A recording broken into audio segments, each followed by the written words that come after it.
Benvenuti, benvenuti. Good morning, everyone, and welcome to our annual prestigious appointment with the Graduate Symposium in Italian Renaissance Art. For those who do not know me, my name is Sasha Perugini, and I am the director of Syracuse University abroad in Florence in this role since 2011. Today's event is one of the highlights of our academic calendar, a rooted tradition that stretches back 57 years. Our master's program, in fact, opened in 1964, just 5 years after Syracuse University launched its Florence program here in the Villa Rossa in 1959. We're very proud of the program's distinguished history and international reputation, and it is my true pleasure to welcome you all here today, not only in person, but also to welcome those who are joining us virtually. I'm looking at the camera now, expanding the audience far beyond this room as we live stream and record this event, and I'm particularly glad that I have an opportunity to take my mask off to speak. It is always a nourishing learning experience to listen to our graduates share the hard-won results of their extensive research. Our master's program is renowned not only for the first-hand investigation conducted by our students in local archives, libraries, museums, and churches, but also for the impressive training they receive on how to most effectively communicate their findings to the general and specialized public. The strength and quality of this program is a credit to the talented scholars guiding the students in their research and symposium preparation, and who will be introduced individually shortly. They're closely operating under the guidance of Dr. Sally Cornelissen, Professor of Art History at our main campus in Syracuse and Director of the Florence Master Program since 2015, currently on leave but here today given the special occasion. And also guided by Professor Molly Bourne, the program's Florence coordinator and currently the interim director of the program. Over the decades, many of the graduate students in the master's program have been accepted into top-tier PhD programs and have gone on to have distinguished academic careers in art history. Others have pursued advanced degrees in archival research, library sciences, or museum studies. Some of them now teach for us or lead academic tours for our students. Very often, these alumni return to Florence to visit their professors and their peers who have remained here and are working at cultural institutions throughout the city. All of this is a testament to the rigor and success of this program, and we're always glad to welcome you back every year, whether it be in person or virtually. So thank you very much for joining us. I have no doubt you will enjoy this afternoon talks, and I would like to pass the podium to Professor Cornelissen. Thank you.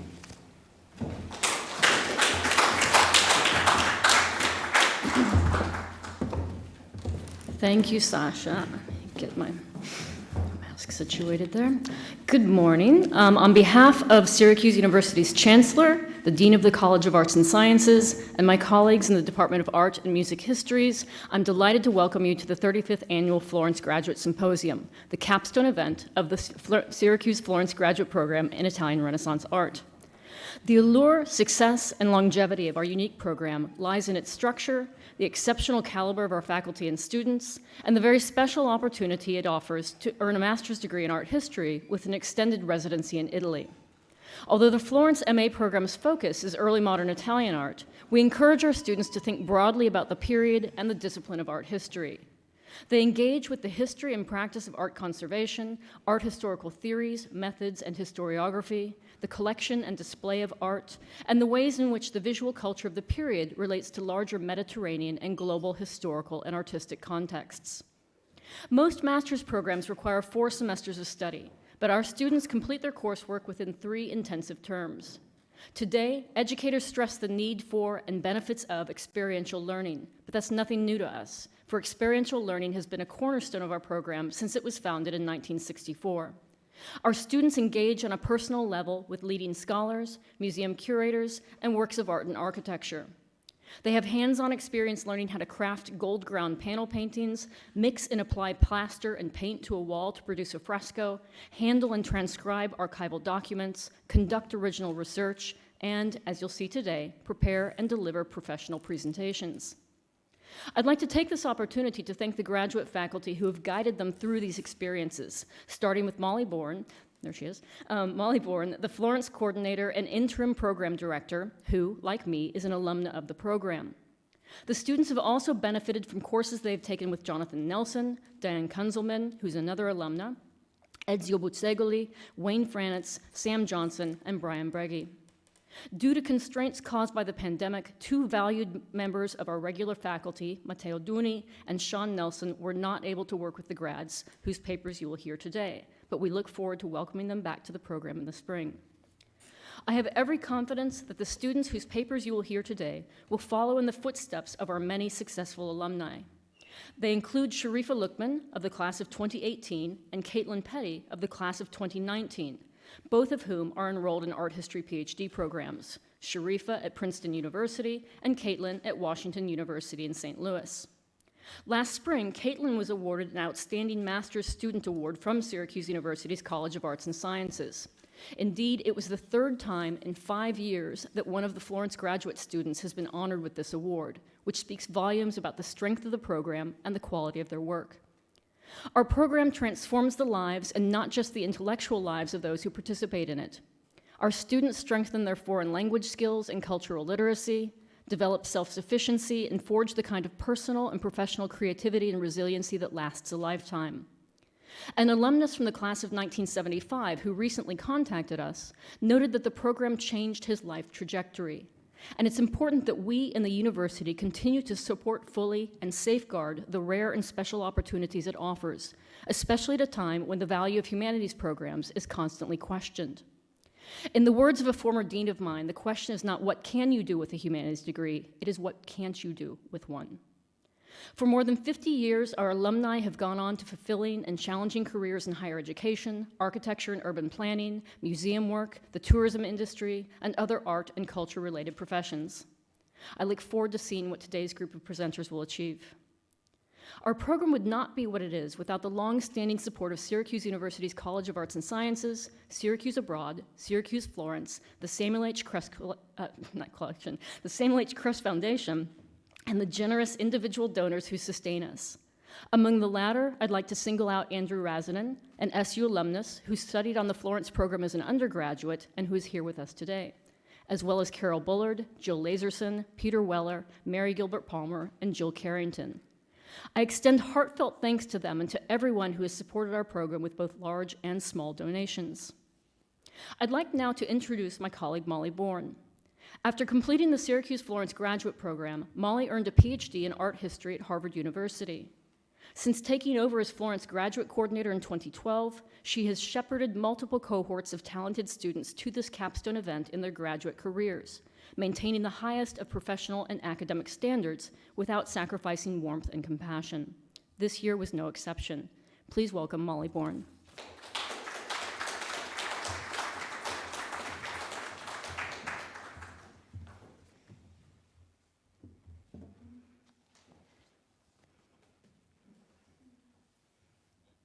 Thank you, Sally. Good morning and welcome. We are delighted you have joined us for the 35th Annual Florence Graduate Symposium in Italian Renaissance Art, whether you are here at the Villa Rossa or watching from afar. Before introducing our first speaker, a few brief announcements. The first is for those who are physically present in the audience. May I ask that you please ensure that your telephones are completely silenced or turned off, and that you keep your mask on, covering nose and mouth for the duration of the symposium. Second, I would like to acknowledge the many Syracuse Florence staff members who work behind the scenes to ensure the smooth operation of this event. Just about every staff member is involved here in some way, and I thank each and every one of them. Without their dedicated effort, this event would not be possible. I also thank my faculty colleagues here at Syracuse Florence, Jonathan Nelson, Diane Kunzelman, and Ezio Buzzegoli, who have so ably taught and advised this group of graduate students over the past 11 months, guiding them to this capstone moment of the program. But the symposium could not happen without the stars of the show, our graduate students, and it is to them that we now turn. The MA candidates who will present their research today are a particularly intrepid and tight-knit group. After completing an intensive first semester of coursework last autumn at our main campus in Syracuse, New York, this year's cohort arrived in early 2021 to a Florence that was still in lockdown due to the pandemic. This meant that their spring seminars were taught online by our graduate faculty, since the Villa Rossa, like the local repositories and libraries to which our students normally have access, were all closed. This was obviously not how the students had envisioned their year in Italy, but they carried on, taking full and creative advantage of the research materials available to them, which ranged from SU's bountiful digital resources to a few carefully choreographed handoffs of actual print items from our library during the brief moments when it was possible to open that building. Something that was like out of a spy movie. Carefully sanitized books and handing them off at careful moments with social distancing. Eventually, by late spring, the situation in Tuscany improved and things began to open up again throughout Italy. At the end of May, the students traveled together to visit Renaissance monuments in Mantua. In June, they were able to take an introductory course in archival research conducted by an art historian and paleographer in the Archivio della Fraternità dei Laici in Arezzo. And in Florence, we spent a magical 2 days visiting all the major sites that we had previously studied online in one of the spring seminars. As you can see, the city was virtually empty of tourists. We were incredibly privileged to spend more than an hour all by ourselves in the new sacristy, where Michelangelo's sculptures gleamed from their recent cleaning. On July 1st, the library at Harvard's Villa Itati reopened after having been closed for more than a year. And the very next day, our students were inside, conducting research and thrilled to get their hands on real books again. They have been assiduous users of that amazing collection ever since. This rich and varied menu of academically rigorous as well as hands-on experiential learning, even during a pandemic, has informed the topic choice each student made for his or her individual capstone project, the research for which was carried out independently during their year in Florence. Today, they will share with us the results of their findings in 20-minute papers that each make an original contribution to the field. The presentations are organized chronologically according to subject. After the first 2 presentations, the speakers will return to the podium for about 10 minutes to respond to questions from the audience. Those of you who are physically here at the Villa Rossa will be able to ask questions using the wireless microphone that my colleague Jonathan Nelson will bring to your seat. Those of you who are watching the live stream can write your questions at any time in the live chat feature located next to the video feed in YouTube. Please indicate to which student your question is directed. Following this first Q&A session, there will be a 20-minute intermission, after which we will reconvene to hear the last 3 papers with an opportunity to ask questions of those speakers after the final presentation. And then again, those of you who are physically here in the Villa Rossa are all invited to join us for a celebratory reception just outside. Our first 2 presentations each explore works of art created in Quattrocento Florence, Botticelli's Trinity Altarpiece for the Convent Church of Santa Elisibeta delle Convertite, and Donatello's bronze pulpits for the Medici Church of San Lorenzo. Our first speaker is Megan Mack, who will present Botticelli's Trinity with Saints Mary Magdalene and John the Baptist and the Reformed prostitutes of Santa Elisibeta delle Convertite in Florence. Megan.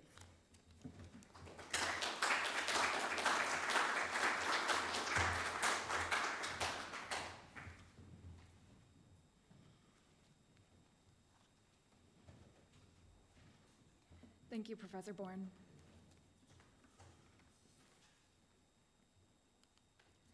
Botticelli's newly restored painting of the Trinity with Saints Mary Magdalene and John the Baptist has attracted considerable scholarly attention since it was first published by Yukio Yashiro in 1925. The large panel painting depicts at the center the Trinity, flanked on either side by Saints Mary Magdalene and John the Baptist, and in the lower left segment, the small figures of Raphael and Tobias. In his publication, Yashiro was the first to identify the late 15th century painting as an autograph work by Botticelli and his workshop. Yashiro was also the first to suggest that the Trinity should be identified as Botticelli's mysterious Pala della Convertite, a documented but unspecified Botticelli altarpiece that was originally located on the high altar of Santa Elisibeta delle Convertite. Santa Elisibeta della Convertite was a Florentine convent founded in the 14th century to house convertite, or converted prostitutes. Today, the Convent Church, shown here, still stands in the Florentine Altarno neighborhood. It is located on the corner of Via del Campuccio and Via dei Serali, and today functions as a Georgian Orthodox church. The Convent Church is also located only a short 5-minute walk from the large Augustinian Church of Santo Spirito. Despite general consensus among scholars that Botticelli's Trinity is indeed the Pala della Convertite and was originally located within the small convent church of Santa Elisibeta, little work has been done to contextualize the painting within its original setting. The goal of my research has been to situate the Trinity within the physical, visual, and social context of Santa Elisibeta at the end of the 15th century. This approach builds on Yashuro's identification of the Trinity as the Pala della Convertite, and most importantly reveals how the panel functioned as a didactic and devotional object that was intended to be viewed and reflected upon by the nuns of Santa Elisibeta. Yashiro initially identified the Trinity as a collaborative work between Botticelli and members of his workshop, and he dated the panel to the early 1470s. Today, most scholars agree that the Trinity was a collaborative work, but disagree with this early dating.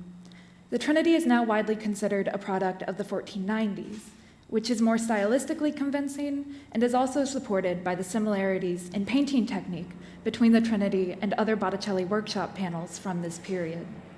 This later date also aligns with the renovation of the convent of Santa Elisibeta, which took place between 1491 and 1494, suggesting that the altarpiece was perhaps commissioned as part of a larger convent-wide campaign. Apart from issues of attribution and dating, Yashuro's identification of the Trinity as the Pala della Convertite rested primarily on the panel's iconography, and particularly its inclusion of the saint Mary Magdalene. During the Renaissance, the figure of Mary Magdalene was commonly identified as a converted prostitute who had renounced her sinful past and dedicated her life to Christ. Yashiro was the first to suggest that this would have made her an exemplar of conversion and purification for the women of Santa Elisibeta. Yashiro's assessment of the Magdalene, however, represents his only consideration of the panel's iconography in relation to the location and population of Santa Elisibeta, which is a topic that warrants further, more comprehensive investigation. In terms of the Trinity's iconography, it is crucial to first consider the figure of Mary Magdalene. Beyond her role as a converted prostitute, the Trinity Magdalene also belongs to two distinct iconographic traditions of Magdalene imagery. The first tradition concerns Magdalene imagery specifically within the context of earlier Italian convertite, beginning in the 13th century, where the saint would often appear as an example of a successfully converted former prostitute. Apart from earlier convertite, the Trinity Magdalene also belongs to a broader Florentine iconographic tradition of Magdalene imagery, where it can be connected directly to Donatello's earlier 15th century depiction of the penitent saint, who, like the Trinity Magdalene, stands in contrapposto with her hands nearly clasped in prayer and with her hair braided in a belt around her waist. The Trinity Magdalene can also be traced to other Florentine examples of Magdalene imagery that function specifically as symbols of conversion and devotion for a variety of audiences. In the Cappella della Maddalena at the Bargello, the Magdalene was an example of conversion for criminals who were awaiting their execution and who would spend their last night viewing the 14th century frescoes by the school of Giotto, including the scene of the Magdalene receiving her last communion. For religious laywomen like Annalena Malatesta, who commissioned the penitent Magdalene by Desiderio da Settignano and Benedetto da Maiano, the figure of the Magdalene functioned as a female example of absolute devotion to Christ.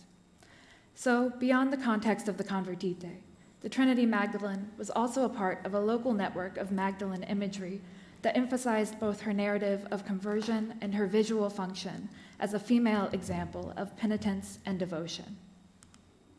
Apart from the Magdalene, the figure of John the Baptist should also be considered within a distinctly Florentine iconographic context. The inclusion of the Baptist in the panel was likely related to his role as the patron saint of Florence.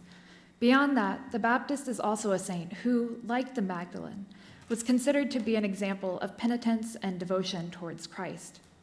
However, it is possible that beyond the Baptist role as a penitent saint and the patron saint of Florence, that he also functioned as a symbol of judgment. Common knowledge of the Baptist in 15th century Florence revolved around the saint's role as a moral judge who warned the perverse to turn away from their sinful actions and to seek salvation through Christ. This contemporary understanding of the Baptist as a symbol of judgment might have had a particularly strong resonance in the context of Santa Elisibeta, where the Reformed women were encouraged to repent of their sinful pasts and seek redemption through penitence. Apart from the Trinity's two flanking saints, it is also imperative that we consider the panel's central figures of the Trinity. The Trinity in Botticelli's panel is depicted in the traditional throne of grace format, where God the Father upholds Christ's cross and the dove of the Holy Spirit appears between them. This format became popular in Florence in the 14th and 15th centuries and was intended to emphasize Christ's sacrifice and the sacrifice of God the Father in order to redeem mankind. There are many images, like Agnolo Gaddi's late 14th century Trinity, that exemplify the visual tradition of Trinity imagery in the Throne of Grace format.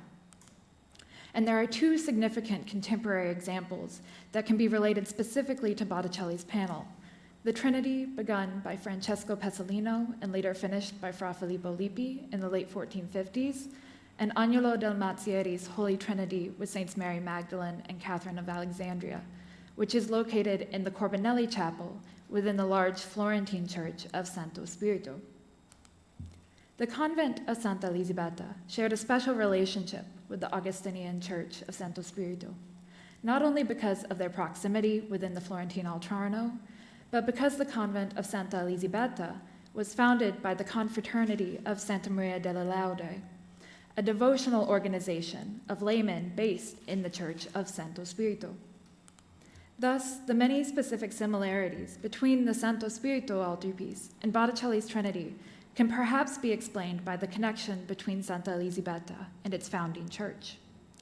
The altarpiece's shared subject matter also points to a distinctly Augustinian theological interest in the Trinity that occurred during the 15th century, and which was sparked by the popularization of St. Augustine's text, De Trinitate, which discusses the complex but ultimately unknowable nature of the Trinity. Aside from the central Trinity, the small figures of Raphael and Tobias also suggest a visual relationship between Santa Elisibeta and the Church of Santo Spirito. Raphael and Tobias imagery was not common in Florence before the mid-15th century. Modern scholars suggest that its sudden popularity was related to the presence of multiple Florentine organizations that held the Archangel Raphael as a patron saint, including the Guild of the Medici e Speziali and two major confraternities. One of the latter was the Flagellant Confraternity of Il Rafa, an abbreviation of Raffaello, which was based in the Church of Santo Spirito.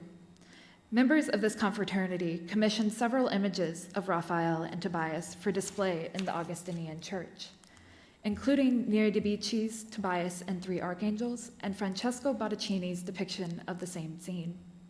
While there is no evidence that confirms the connection between Botticelli's Trinity and Il Rafa, it seems highly plausible that a patron interested in commissioning an altarpiece featuring both the Augustinian imagery of the Trinity and the figures of Raphael and Tobias for a convent in the neighborhood of Santo Spirito would have been inspired most directly by the prominent local confraternity dedicated to Raphael.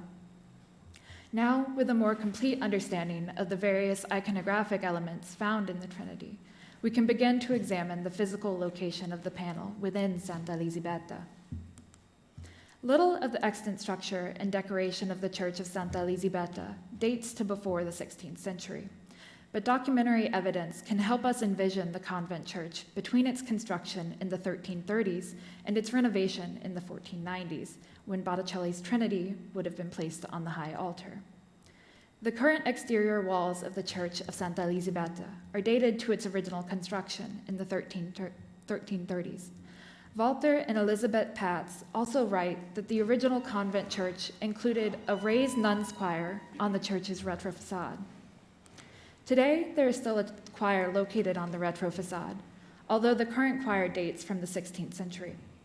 The choir still houses, however, the only other element of the convent church that firmly dates from the 14th century, which is a series of frescoes attributed to Niccolo di Pietro Jurini.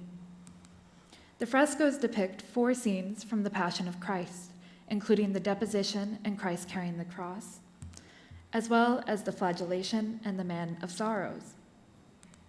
The choir space of the convent church is fairly small, and the Jurini frescoes line the lower segment of the walls, although originally there were probably more of these frescoes than survive today. Here we can see a diagram of the choir looking towards the church's retro facade and the location of the deposition, Christ carrying the cross, the flagellation, and finally, underneath the central window, the Man of Sorrows. Other than the Jurini frescoes, little is known about the decoration of the convent church between its construction and its renovation in the early 1490s. However, the layout of the convent of Santa Elisibeta after its renovation in the 1490s is well documented in 2 18th century floor plans.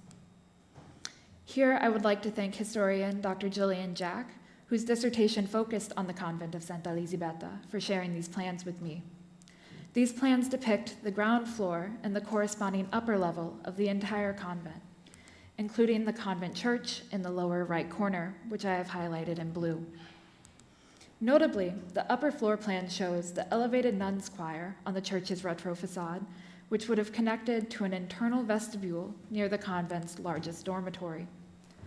Beyond the layout of the convent, it is also important to address the documentation of the 1490s renovation in order to understand how the interior of the convent church would have appeared at this time. Walter and Elisibeta Patz described the 1490s renovation of Santa Elisibeta as an adaptation to contemporary tastes, which included the reconstruction of the church's chapel, where the Pala delle Convertite would have been located on the high altar, and the addition of a large Pietra Serena arch that is still in place today. The architect of the renovation is documented only as a maestro Giovanni Battista, but his additions closely follow the popular Brunelleschian trends found in many Florentine churches in the late 15th century. Beyond the larger architectural changes to the high chapel, the financial account of the 1490s renovation also includes a list of construction materials and art objects that were added to the interior of the church, including stone, wood, 2 paintings of the Virgin and the Crucifixion, and a decorative crowning element that was likely intended to be placed above the high altar. It is important to note that within the context of the convent church, the 1490s renovation was particularly focused on the decoration of the high chapel. Not only was the high chapel emphasized by the addition of a large Pietra Serena arch, but the majority of recorded decorative additions, like the crowning element, were specifically added to highlight the altar and its presumed altarpiece. This spatial and decorative description of Santa Elisibeta is crucial for our understanding of Botticelli's Trinity within its original location, as it allows us to consider what is known about both the physical space and the visual culture of the convent church. However, our understanding of Santa Elisibeta would be incomplete without the consideration of the convent's inhabitants, as these women were the primary viewers of both the Botticelli altarpiece and the other new visual elements added during the convent's renovation. The women who joined the convent of Santa Elisibeta often had similar backgrounds, but the way these women entered into life at the convent greatly varied. Some joined voluntarily because they had the financial means and they found convent life preferable to a life of prostitution.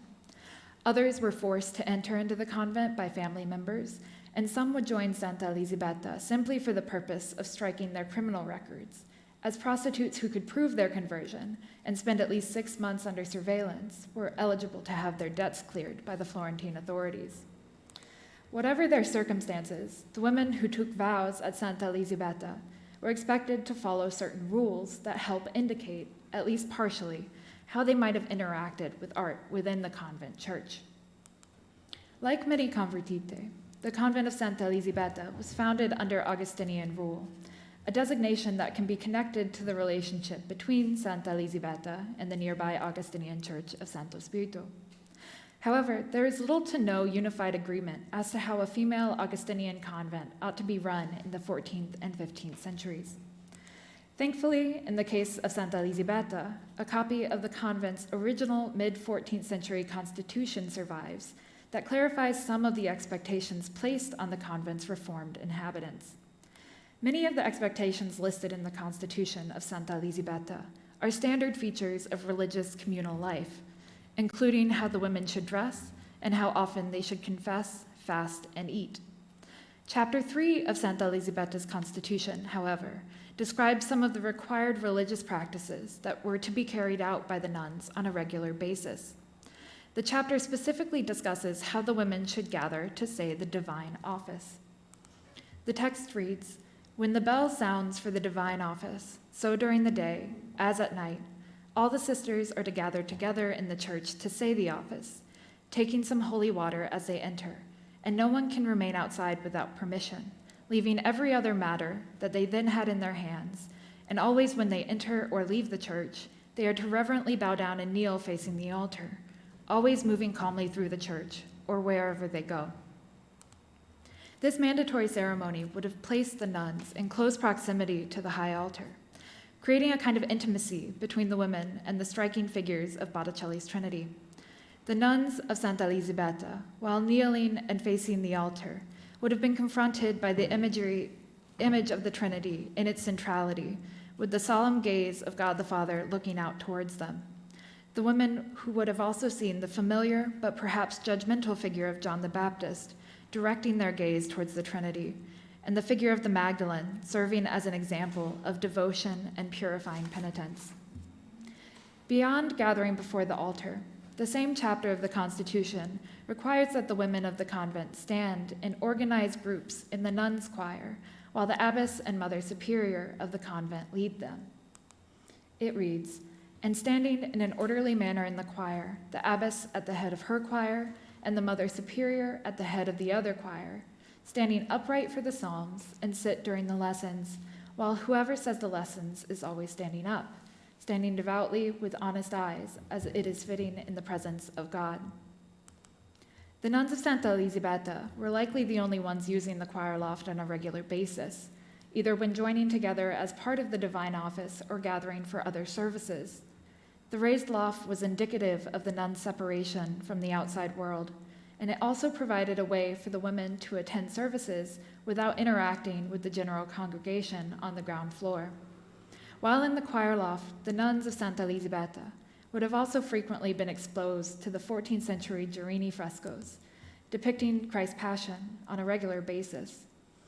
These frescoes would have surrounded the women in the choir and encouraged them to contemplate on Christ's sacrifice in a similar manner to Botticelli's Trinity, which was designed to remind the Reformed women of the convent to meditate on their own experience of repentance and conversion.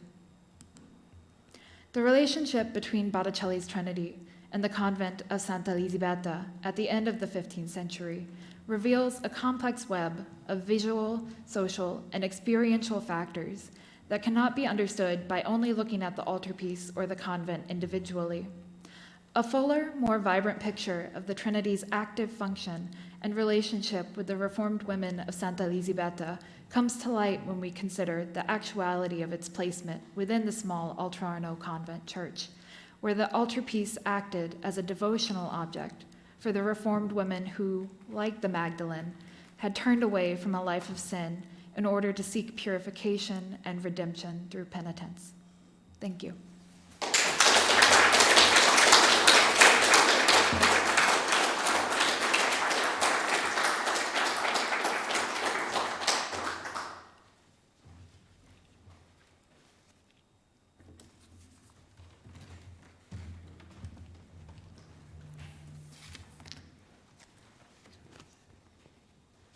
Thank you, Megan.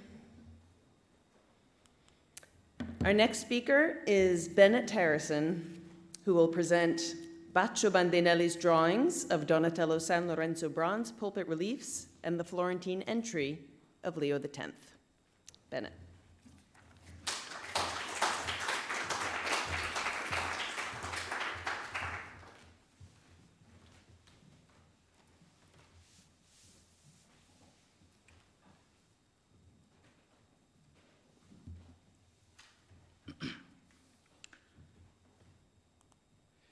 In 1515, Baccio Bandinelli made several drawings after the pulpit reliefs in the Florentine church of San Lorenzo, works that had been designed and cast in bronze half a century earlier by Donatello and his workshop.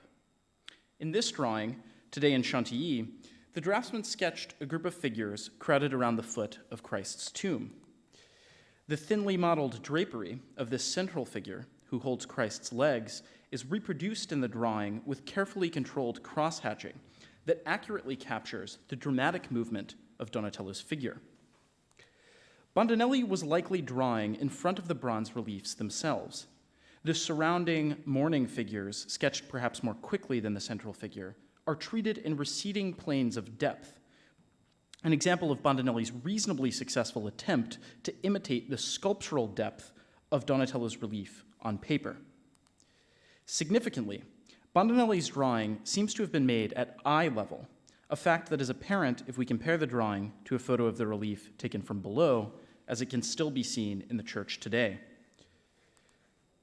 3 other drawings, all in different museums, attest to the fact that Bandinelli had the opportunity to draw after Donatello's reliefs, but scholars have not sufficiently considered these works together as a group. Another drawing, little known, from a private collection of putti and spiritelli around a tortoise, derives from a passage in the classicizing frieze of Donatello's pulpits and should also be included as part of this group. Bandinelli is well known as the bitter rival of Michelangelo and a second-rate sculptor who was hated by his contemporaries, especially Giorgio Vasari and Benvenuto Cellini.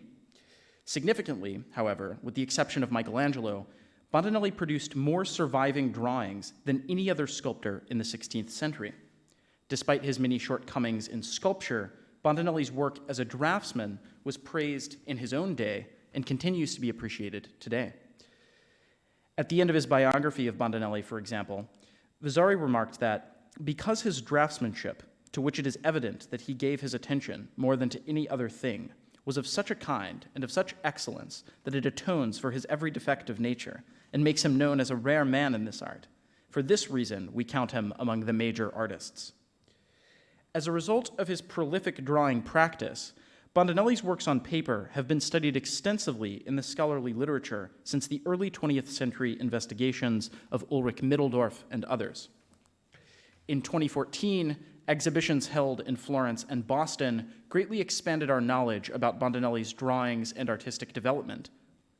My study built on this recent scholarship by being the first to consider Bandinelli's drawings after Donatello's bronze reliefs as a coherent group. This group of drawings is characterized by the draftsman's particular sensitivity to the imitation of relief sculpture on paper, and I will argue that considering these 5 drawings together allows us to better understand the early 16th century reception of Donatello.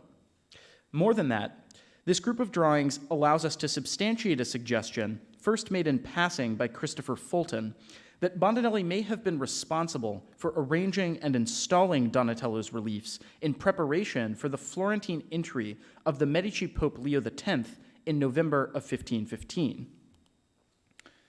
Donatello's bronze reliefs are the products of the sculptor's final project before his death in 1466, and stand today in San Lorenzo, where they are arranged as freestanding, paired rectangular pulpits in the final nave bay before the crossing.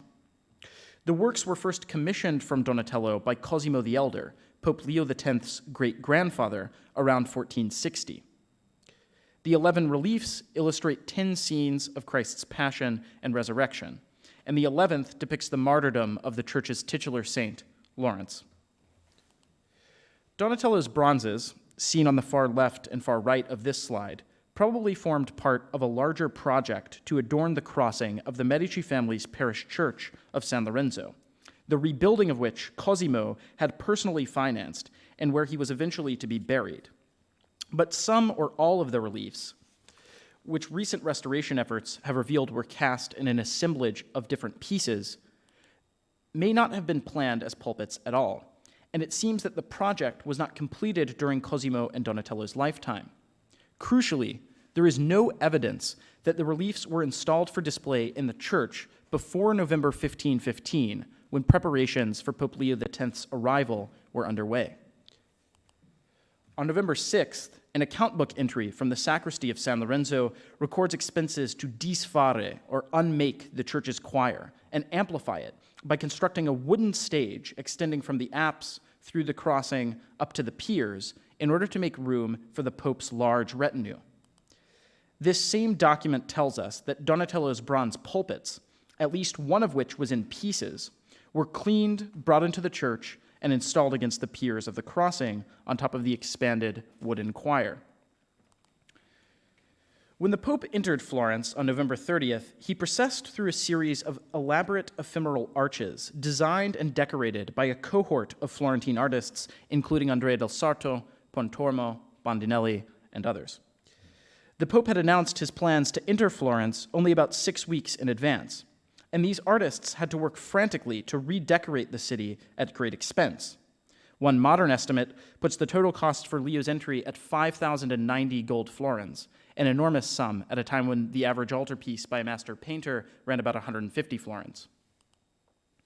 Bandinelli's most conspicuous contribution to the festive ephemera was a Gargantuan Hercules, now lost, but visible behind the passing papal pageantry depicted in Vasari's later fresco of Leo's entry, where the Hercules is seen flanking Donatello's famous bronze Judith and Holofernes in the lateral arches of the Loggia dei Lanzi. Notably, the itinerary of the procession during Leo's entry on November 30th, shown here in purple, did not include San Lorenzo, boxed at the top in green. The Pope only visited that church the next day, December 1st, which was the first Sunday of Advent. When he arrived, he was greeted by a facade decorated with a wooden statue of the saint and a wooden panel with a Latin inscription written by the Chancellor of Florence, Marcello Adriani. This dedicatory panel is remarkably the only ephemeral work from Leo's entry known to survive. It is meant to be read as the words of the saint addressing the Pope directly. "O Father Cosimo, I was rejoicing in your great-grandfather's devotion when he built this house for me, which delighted him whose fathers grew up in this sacred temple. But you will set before me greater piety than your ancestors, for unseemly is the pontiff who did not surpass his people." Although we lack the textual documentation that we have for Bandinelli's other contributions to the citywide decorations for Leo's entry, there are good reasons to believe the sculptor was involved in the decoration of San Lorenzo as well, and his drawings after Donatello's bronze reliefs help to document this.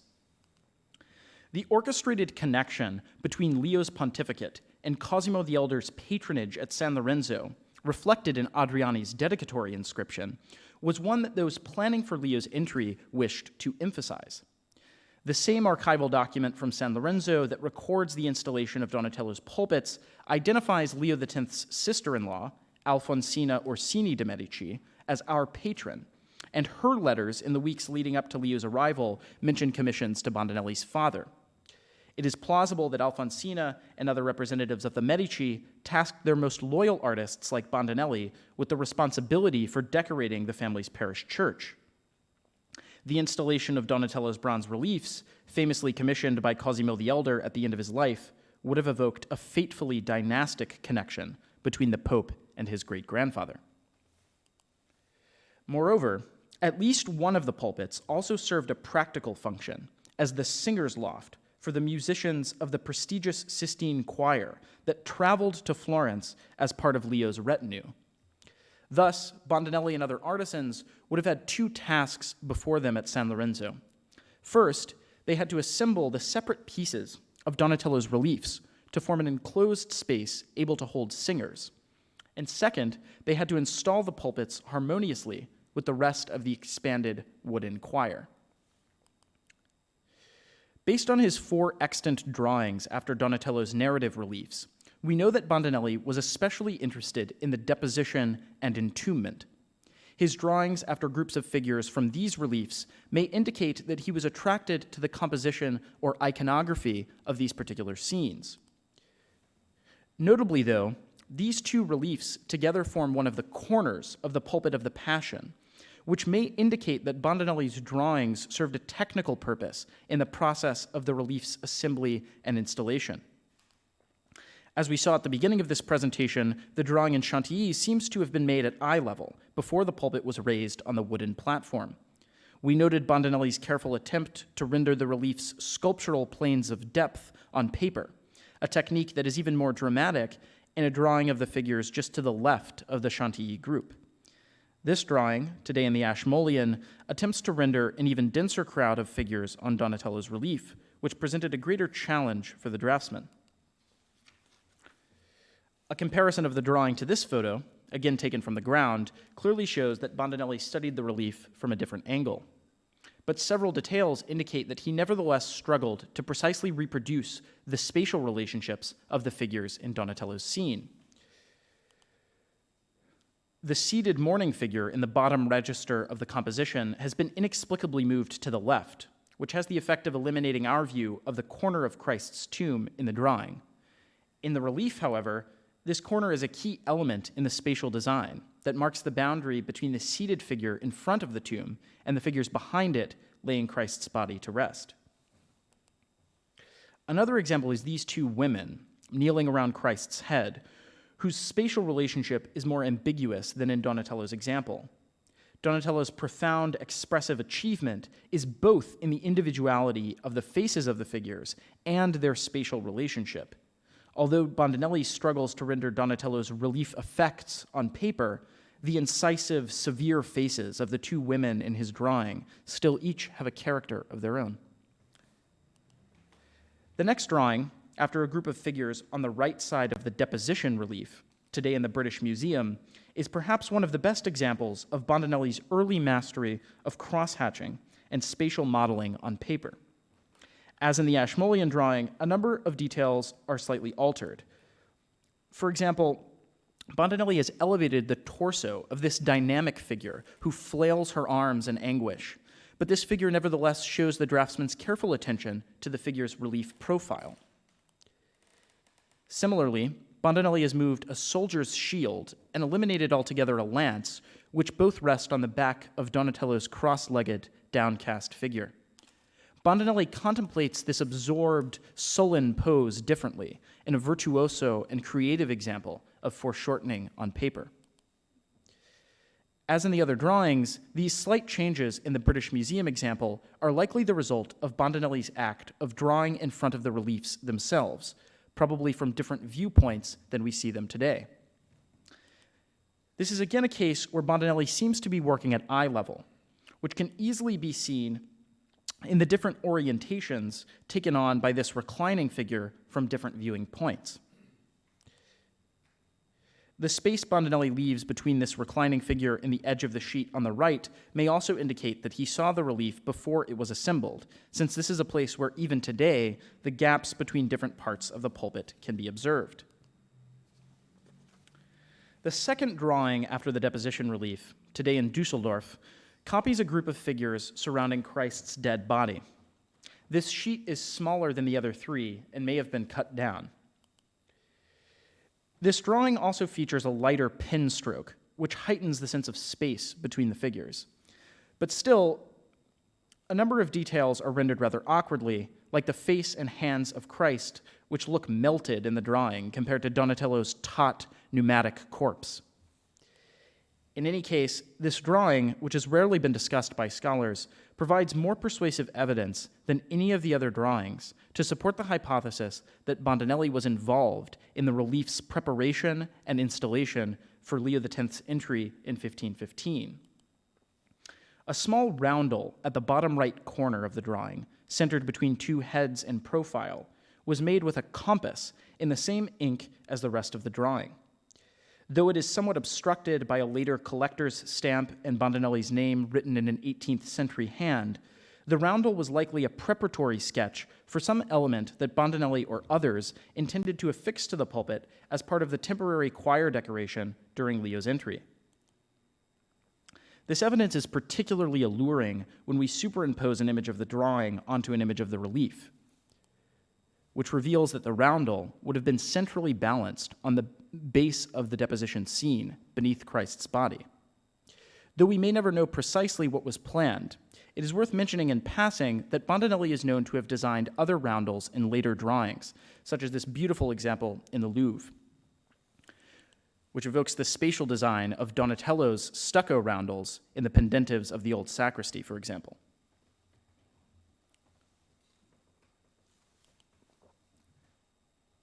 The final drawing by Bandinelli after Donatello's pulpits from a private collection differs substantially from the other four.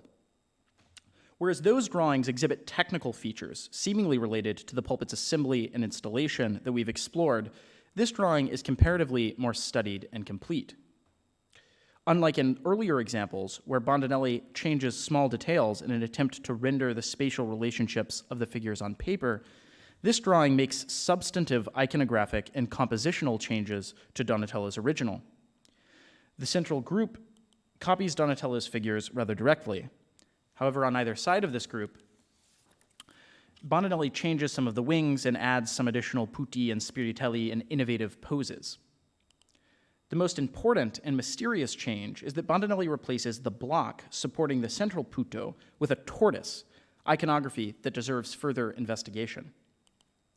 We might imagine that this drawing dates from a separate moment, perhaps shortly after the pulpits were installed, when Bandinelli could spend more time carefully developing his own rendition on Donatello's frieze.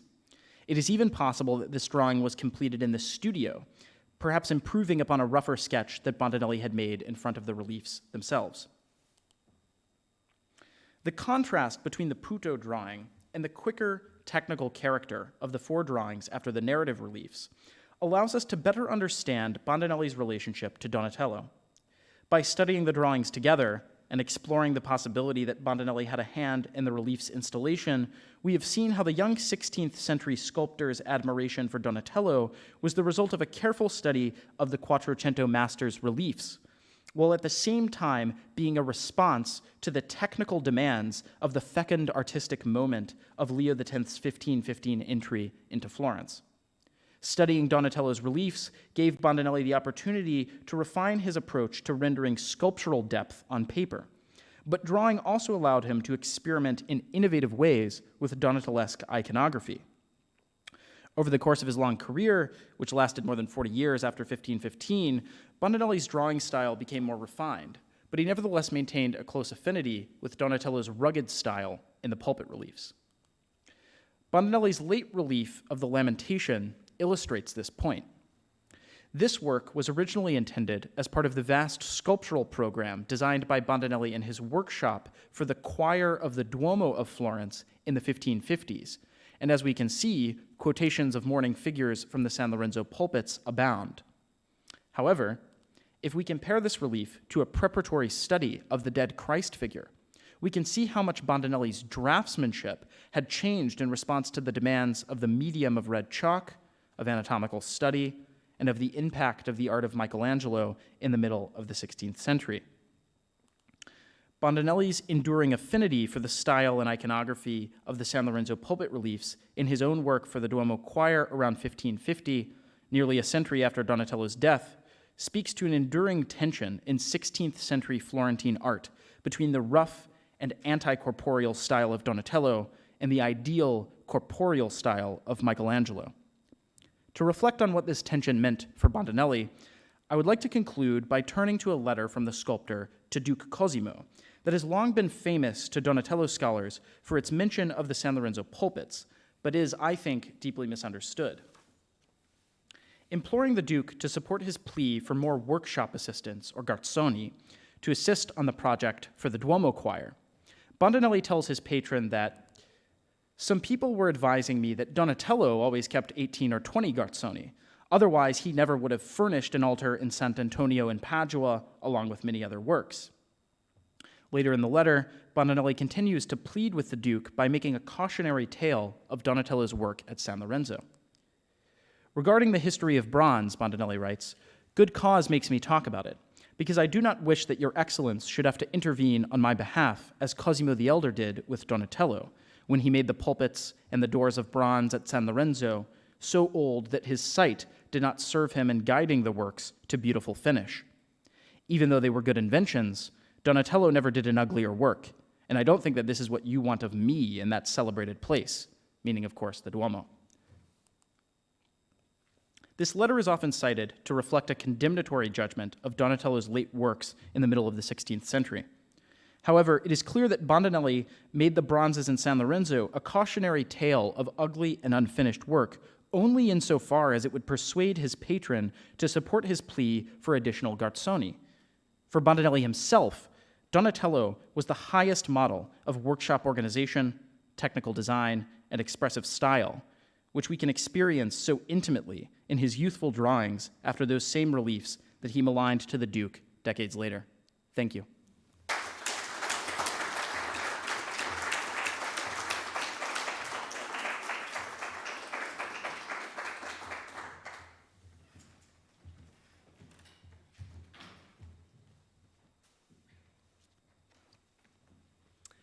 Thank you, Bennett. I'd like to ask Megan to come up to the front of the room as well. And if I can just unhook my mask. How about that? We now have about 10 minutes to ask questions of our experts. We've just heard two extraordinary papers on Quattrocento Florentine works. One, the Botticelli altarpiece for the Church of the Converted Prostitute, Santa Elisibeta, and Bandinelli's drawings after Donatello's pulpits in San Lorenzo. So please don't be shy. You have the advantage of two experts here to whom you can ask questions. So Jonathan will bring the microphone to you. First of all, thank you both for excellent presentations, very informative. I have a question for each of you. For Megan, I'm interested in the iconography and the symbolism of the garment that Mary Magdalene wears. She always looks like she's dressed in some shaggy fur. And for Bennett, this is a question that may be best approached separately and not in this forum. But I have in my small collection a drawing of Putti playing with a tortoise. So I'm very interested in the meaning surrounding that, if at some point you can talk about it. Thank you.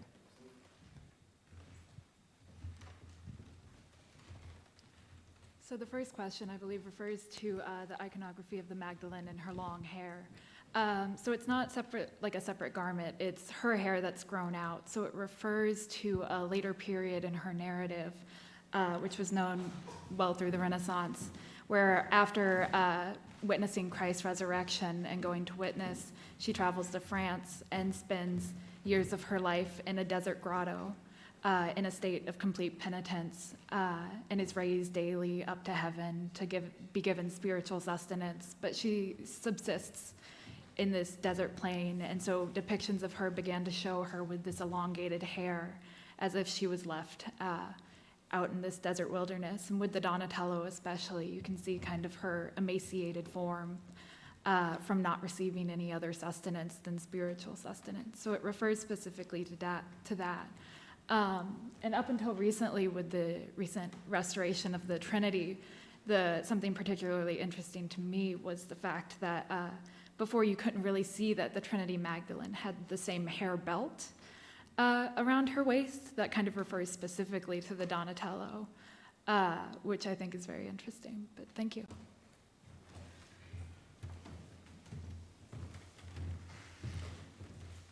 So I'm very pleased to talk about the tortoise, because this is something that I have gone down something of a rabbit hole about, and is difficult to it's difficult to say with certainty, but I can say a couple of things.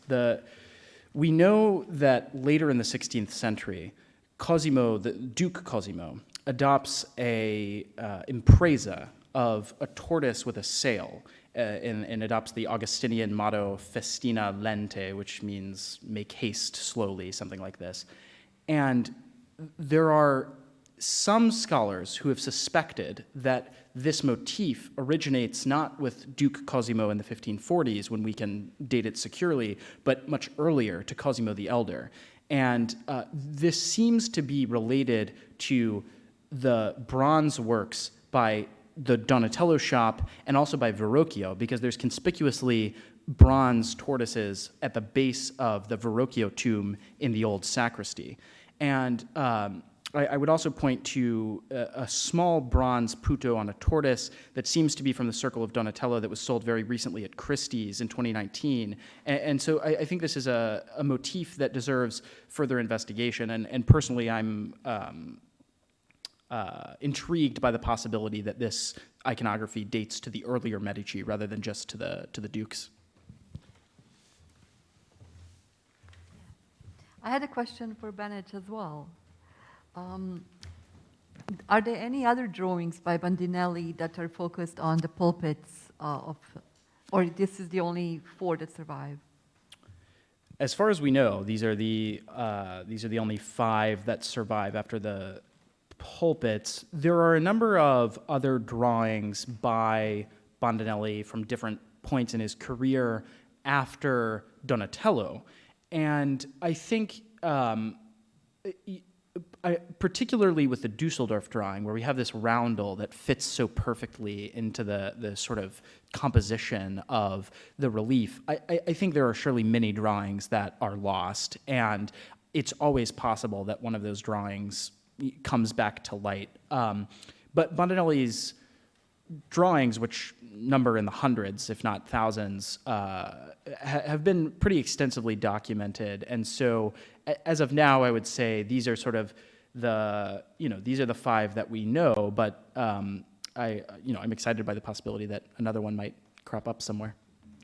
I'm wondering, how much of this ends up in his Pietà and his Dead Christ later on. Absolutely, yeah, and I think that's very much a result of his study of Donatello in general. So he also studies other Donatello reliefs, which we do have drawings of, not of the pulpit reliefs, but of other Donatello works that I think definitely demonstrate that he's interested in this iconography enduringly in his career. And I would say that I think the possibility that he's thinking very specifically about the choir of San Lorenzo in his own design for the choir of the Duomo is I think, pretty clear when we look at the Lamentation relief that I showed at the end, yeah. Oh, that's okay. Oh, okay. Thank you very much. Both of your talks ends with the workshop, both the painting by Botticelli and workshop, as well as the pulpit of Donatello, on which a lot of work obviously has been done. I'm just wondering if there's any new information that either of you or both of you have regarding the workshop, what in the painting by Botticelli is actually autograph, what is definitely not, without going into too many details, as well as the pulpit. Thank you very much.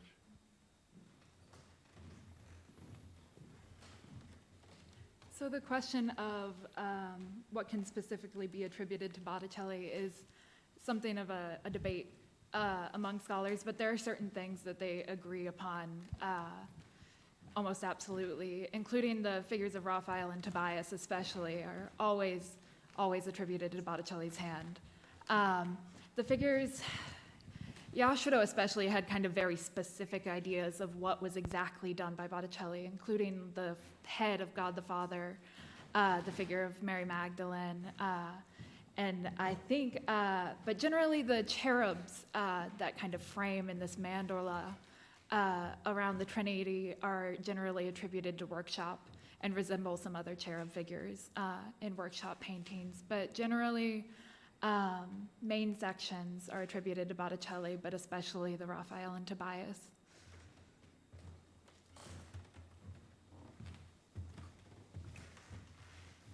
So I'll say something about the Donatello workshop.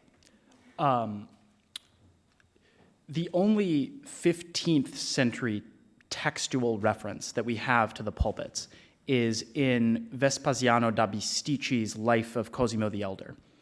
And there he says that Cosimo provided Donatello with 4 assistants, which scholars have sort of long struggled over who these assistants might be. And indeed, the earlier literature on Donatello's pulpits is mostly focused on trying to attribute the different hands of particularly those that we're relatively sure about, Bertoldo di Giovanni and Bartolomeo Bellano, in trying to understand their sort of role or their responsibility for different portions of the pulpit.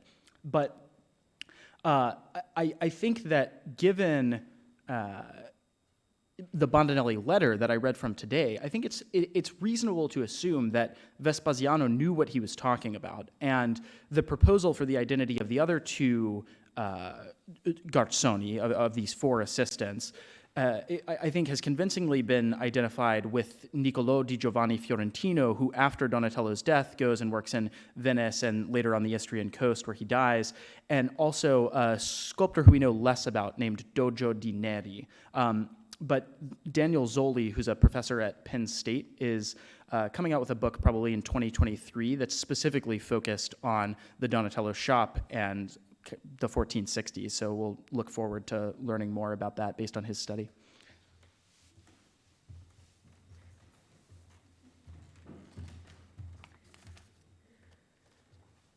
Okay, I think we will conclude our Q&A for the speakers, Megan and Bennett now. If you have an additional question, you can ask them during the intermission.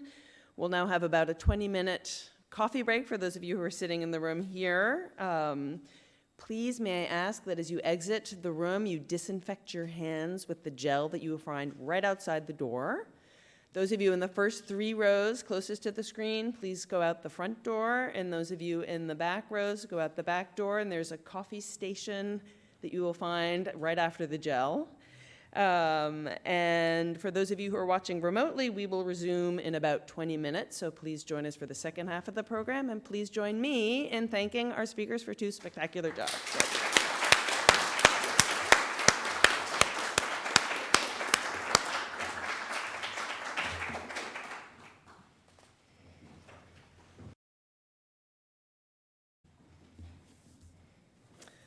Welcome back. We will now hear the final 3 presentations, which will be followed by questions and answers after the last paper. And again, those of you who are watching the live broadcast, please type your questions into the chat feature located next to the YouTube screen. And there's a bit of a time lag, so type your question right when it comes to you. Don't wait until the Q&A, otherwise we might miss it, or it may not catch up to us in time. In the next 3 papers, we move virtually. We leave Florence, and we leave the 15th century, moving into the 1500s and even the early 1600s, traveling to Rome, to Mantua, and to Antwerp. Our next speaker is Rachel B. Thompson, who will present Jacopo Zucchi's Stanza degli Uccelli at Ferdinando I's Villa Medici in Rome. Rachel.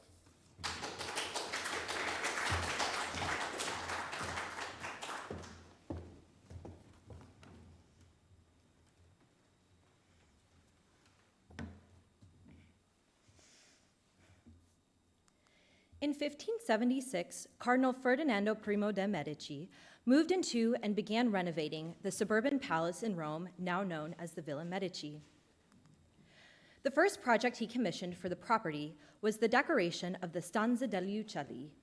Painted by Jacopo Zucchi in 1576 to 77, the vault of this room depicts a multitude of birds and other naturalia atop a fictive pergola.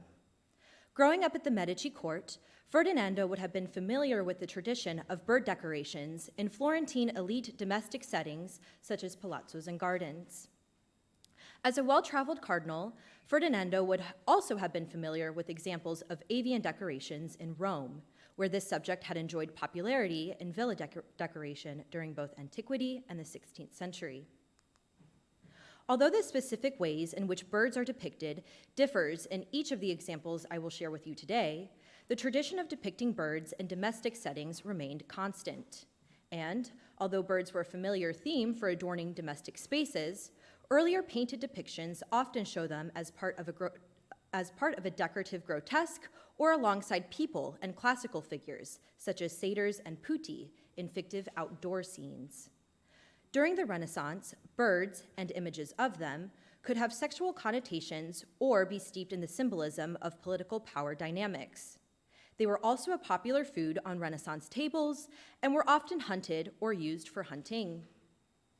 Although Ferdinando would have been aware of these overlapping meanings and functions of birds, these are not the main focus of the decorations of the Stanza degli Uccelli.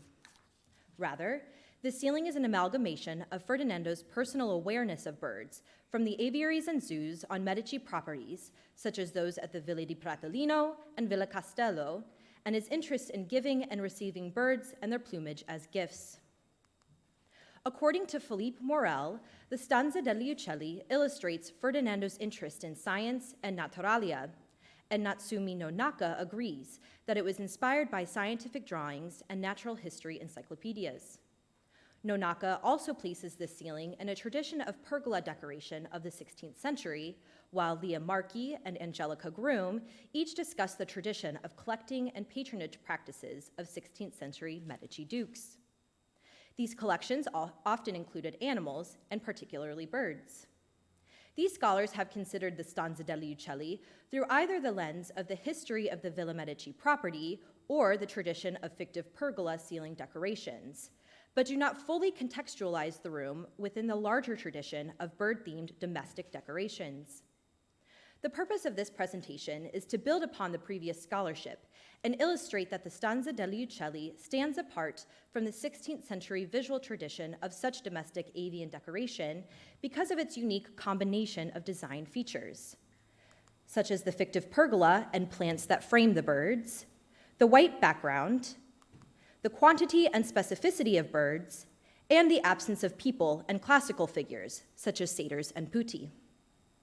While earlier depictions typically showed birds as part of a larger decorative scheme, in the Stanza degli Uccelli, birds populating a fictive pergola comprise the main subject matter. As the patron of the room, Cardinal Ferdinando's interest in birds and his awareness of their visual representation in ancient and contemporary art would likely have shaped the decoration of the Stanza degli Uccelli. This study will compare the Stanza degli Uccelli to related examples in both Florence and Rome in order to demonstrate its most distinctive features.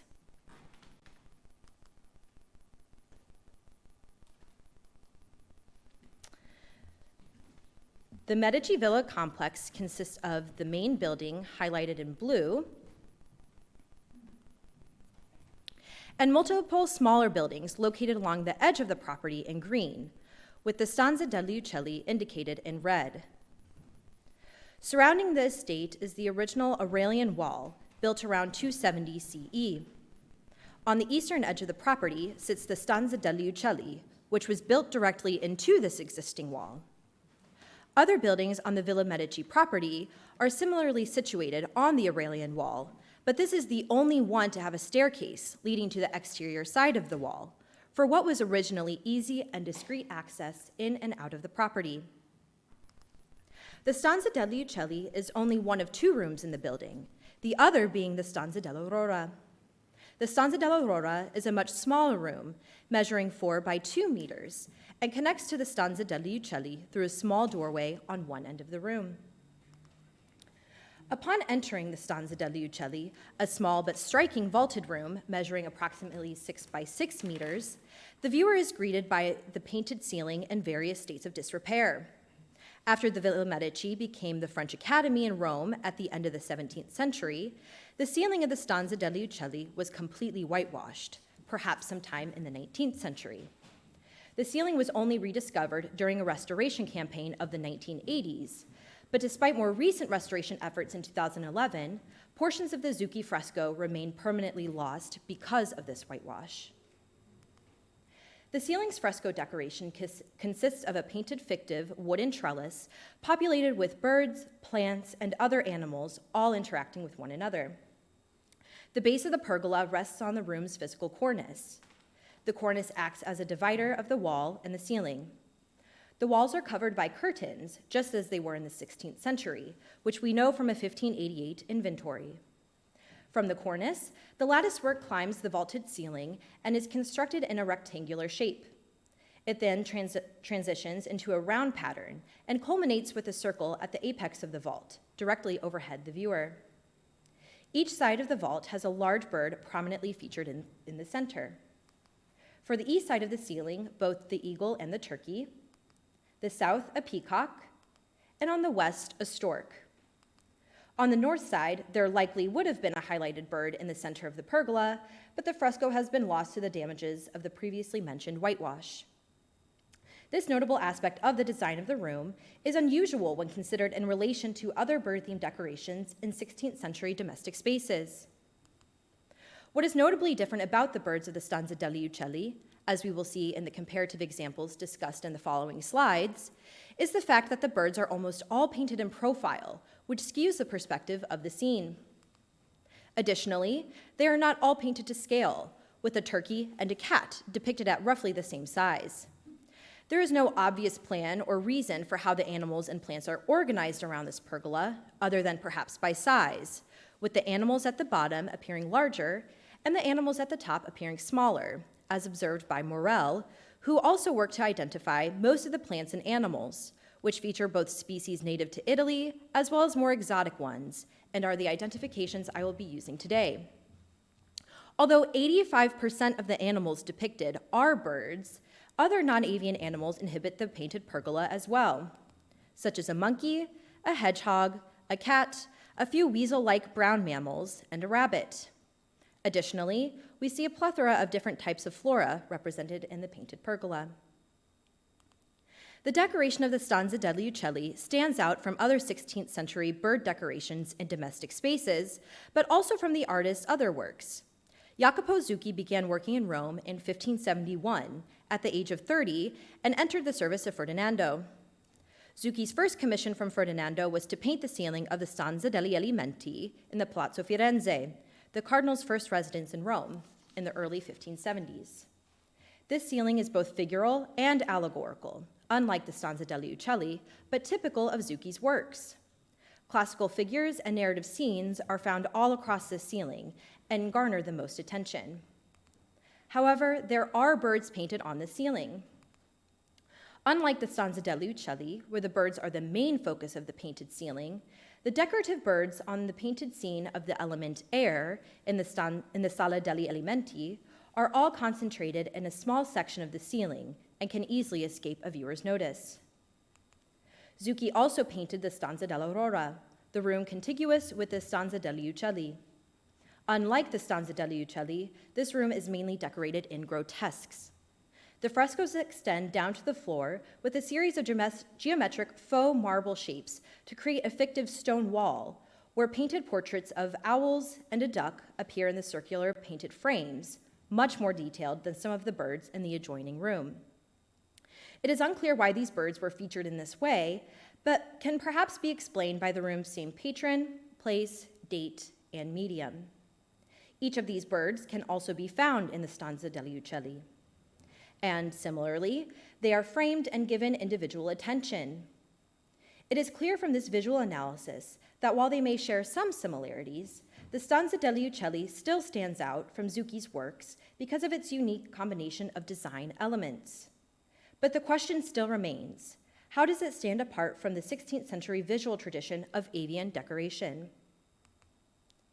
In Florence, some of the earliest surviving examples of decorations featuring birds inside a patrician residence include the 14th century frescoes in the Palazzo Davanzati, one example being the Sala dei Pavoni. It is unclear whether Ferdinando would have been aware of these wall paintings, but it is an example that illustrates a tradition of bird-themed domestic decoration. In this room, the birds appear in a painted frieze featuring coats of arms along with trees. Like those in the Stanza degli Uccelli, many of these birds can be identified and are treated individually. This is common for many domestic decorations with birds, and is just one way the Stanza degli Uccelli did not stray from tradition, but instead enhanced it by making the birds the main focus of the room. The birds in the Palazzo Davanzati room are painted in front of or on top of the trees in which they perch. This makes for an unnatural interpretation of space and depth.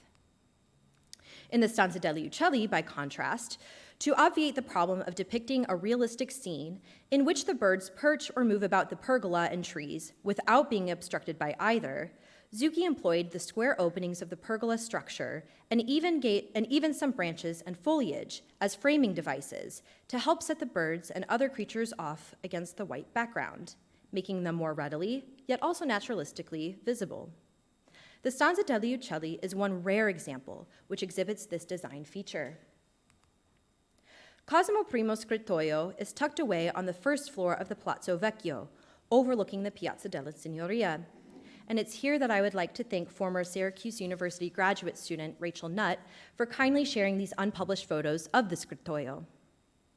As you can see, this cramped study features highly realistic wall paintings of plants and animals. Unlike the Stanza degli Uccelli, the paintings of this room are not organized around a fictive pergola and depict what appear to be exclusively Tuscan species of both flora and fauna. However, like the Stanza degli Uccelli, these animals and plants are painted against a white background, furthering the scientific quality of the renderings of Naturalia. The scrittoio shows a clear influence on the Stanza degli Uccelli that was to be made some 30 years later, in which depictions of flora and fauna are set against a white background, which was quite an uncommon feature for scenes featuring Naturalia in a domestic space. This makes the Stanza degli Uccelli a part of an unusual interpretation of this tradition of bird decorations in domestic spaces, but remains a rare example in which birds painted atop a fictive pergola against a white background are the subject matter of a ceiling.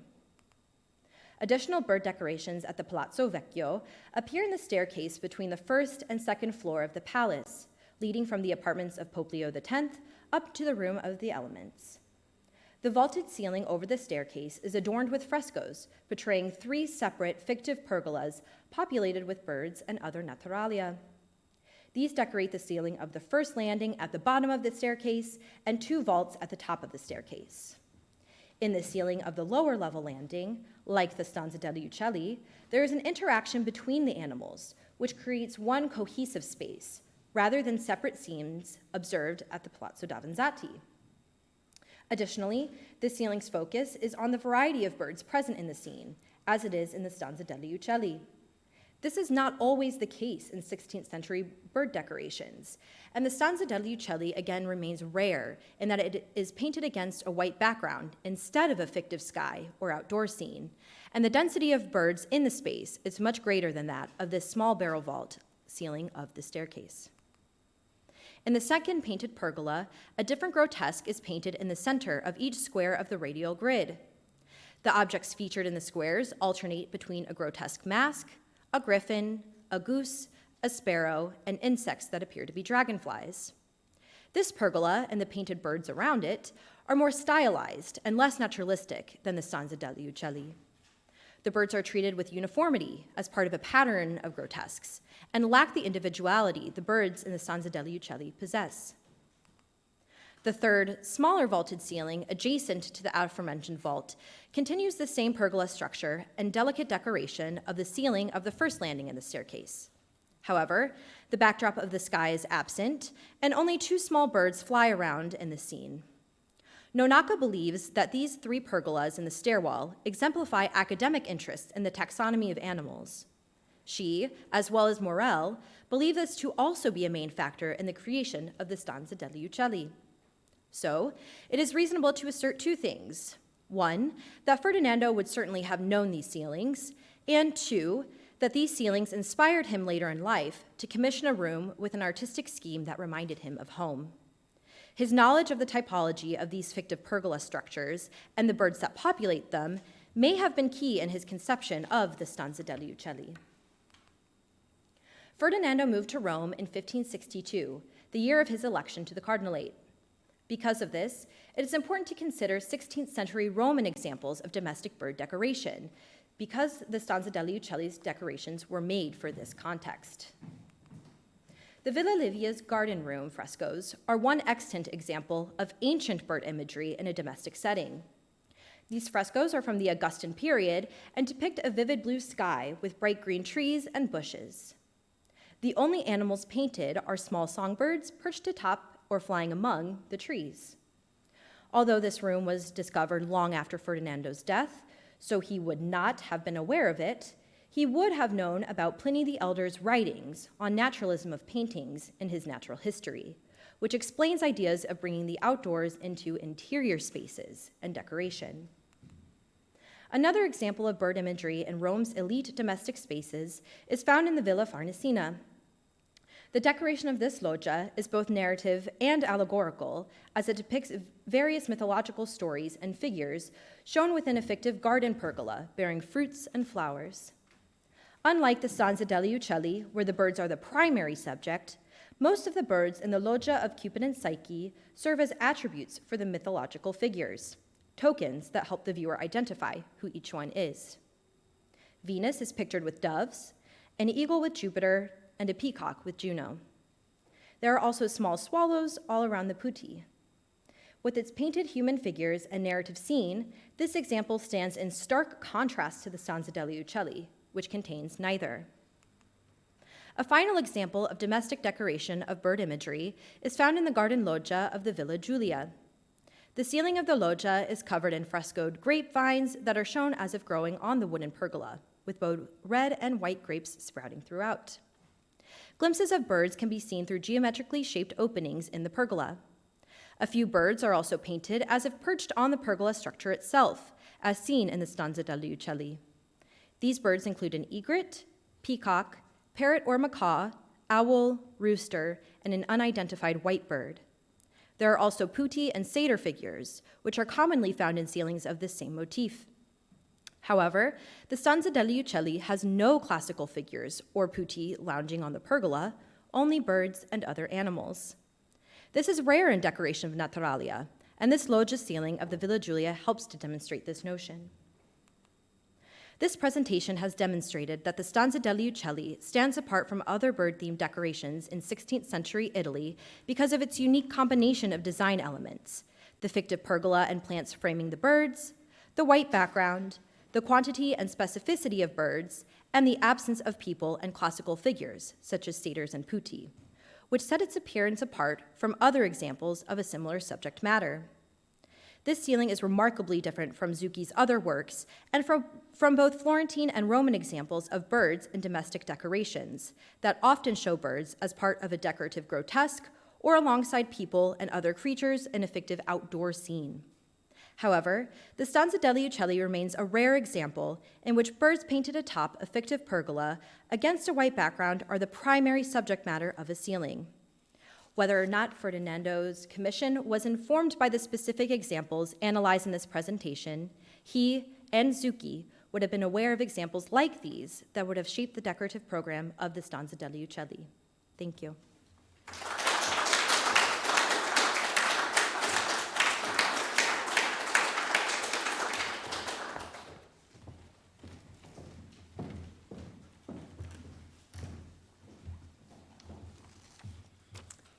Thank you, Rachel.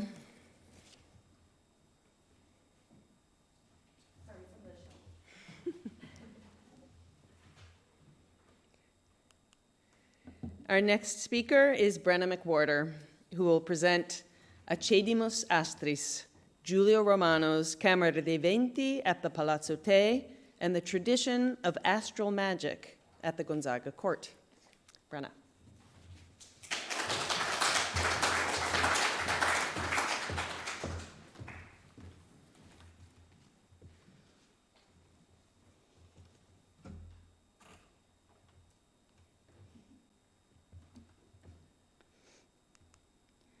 In 1527 through 1528, at the suburban palace of the Palazzo Te in Mantua, Giulio Romano decorated the so-called Camera dei Venti, or the Room of the Winds. Its program demonstrates that its patron, Federico II Gonzaga, was deeply interested in the relationship between man and the cosmos. Today, I will be discussing the ways in which a documented interest in astral magic in early modern Italy, and at the Gonzaga court specifically, helped inform the astrological themes depicted in the Camera dei Venti. Neoplatonic and Hermetic currents in astrology shaped philosophical, theological, and magical discourse during the second half of the Quattrocento, leading to a proliferation of astrological decorations in Italy between approximately 1470 and 1570. Hermeticism was a body of magical and philosophical thought focused on the idea of divine wisdom, which in the Renaissance was known through Marsilio Ficino's translation of several Hermetic texts. According to Hermetic and Neoplatonic beliefs, which are the basis of astral magic, The celestial bodies, both real and painted, could physically affect the viewer who observed them, and this contemplation of the structure of the universe could elevate the viewer's soul to unite them with the divine. My research is the first to examine the Camera dei Venti through this lens of astral magic. I will address the theory of Renaissance astromagical and their vaults and their function, like the one found in the Camera dei Venti and its earlier precedents. And I will also demonstrate that the Gonzaga were not only aware of, but were deeply interested in the practice of astral magic. This room is called the Camera dei Venti because of the winds in the vault, like the one I show in this detail. I'll argue that even though these winds have frequently been overlooked, they play an important role as intermediary spirits in the Camera dei Venti. By reconsidering the Camera dei Venti within an astromagical context, I will illuminate the rationale behind its astrological iconography and propose that the purpose of this decorative program was to harness celestial influences in order to elevate the soul of its viewers above terrestrial fortune. As the leisure palace of Federico II, the Palazzo Te was constructed and decorated by Giulio Romano and his workshop between 1525 and 1535, just outside the southern walls of Mantua, less than a mile from the ducal palace. It was used as a place of repose for Federico, but it was also where he entertained important guests and dignitaries. Located near the northeast corner of the palace, visitors accessed the Camera dei Venti through a sequence of rooms that became progressively more intimate. Like all the decorations in the Palazzo Te, those in the Camera dei Venti communicated specific messages about the Gonzaga and their power, interests, and identity. But the Camera dei Venti stands apart as one of the most recondite decorative programs at the Palazzo Te. The visual program of the Camera dei Venti depicts the signs of the zodiac, the months, winds, Olympian gods, and the Parinetolonta, which are constellations outside of the zodiac.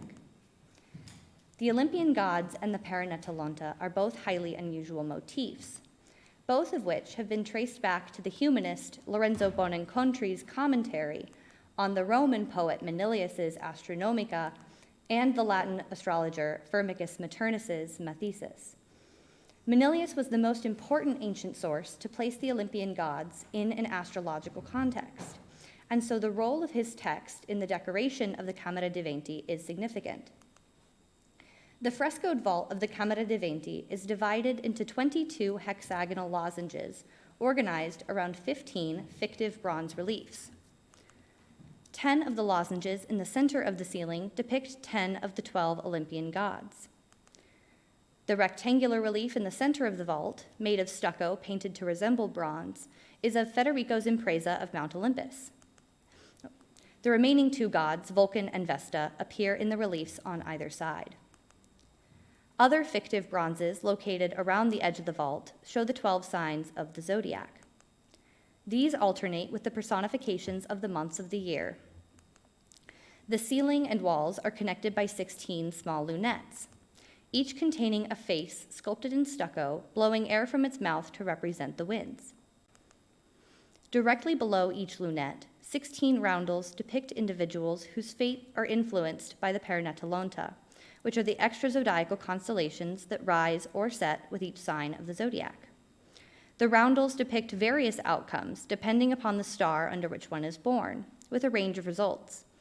They show stations both high and low, from generals to prisoners. Although the ceiling is broken into individual components, each discrete part interacts with the others in this complex system. Each Olympian god is assigned a corresponding zodiac sign, which reflects his or her qualities. Each zodiac sign is situated between the 2 months of the year that it occurs in. And each zodiac sign is assigned a Parinetolonta, in some cases 2. The zodiac signs corresponding to each Parinetolonta appear in the vault directly above each roundel. The Parinetolonta are therefore connected to the Olympian gods through the signs of the zodiac. As an example, the chain beginning with Juno imparts her qualities to the zodiac sign Aquarius located below her, between the months of January and February. Aquarius's Parinetolonta is the constellation Aquila, whose qualities result in the birth of victorious generals. The roundel of the victorious general, under the bronze relief of Aquarius, thus belongs through this chain to the celestial influence of Juno, who presides at the top of this cosmological order. This scheme does fall out of step as one moves around the ceiling, but the correspondence remains. There is no part of the decoration that does not fit into this chain-like structure, except for the winds. Given the extraordinary emphasis on the astrological structure of the room, it's significant that contemporary documents most often refer to it as the room of the winds. In previous scholarship, the winds have been assigned the role of separating the celestial from the terrestrial sphere. They could represent the winds of fortune, which move the heavens above and influence the destiny of those below. But despite the titular role of the winds in the Camera dei Venti, scholars have generally overlooked the winds when considering the room's meaning and have turned instead to an inscription from Juvenal on the lintel above the door, which directs the viewer to contemplate the influence of the stars.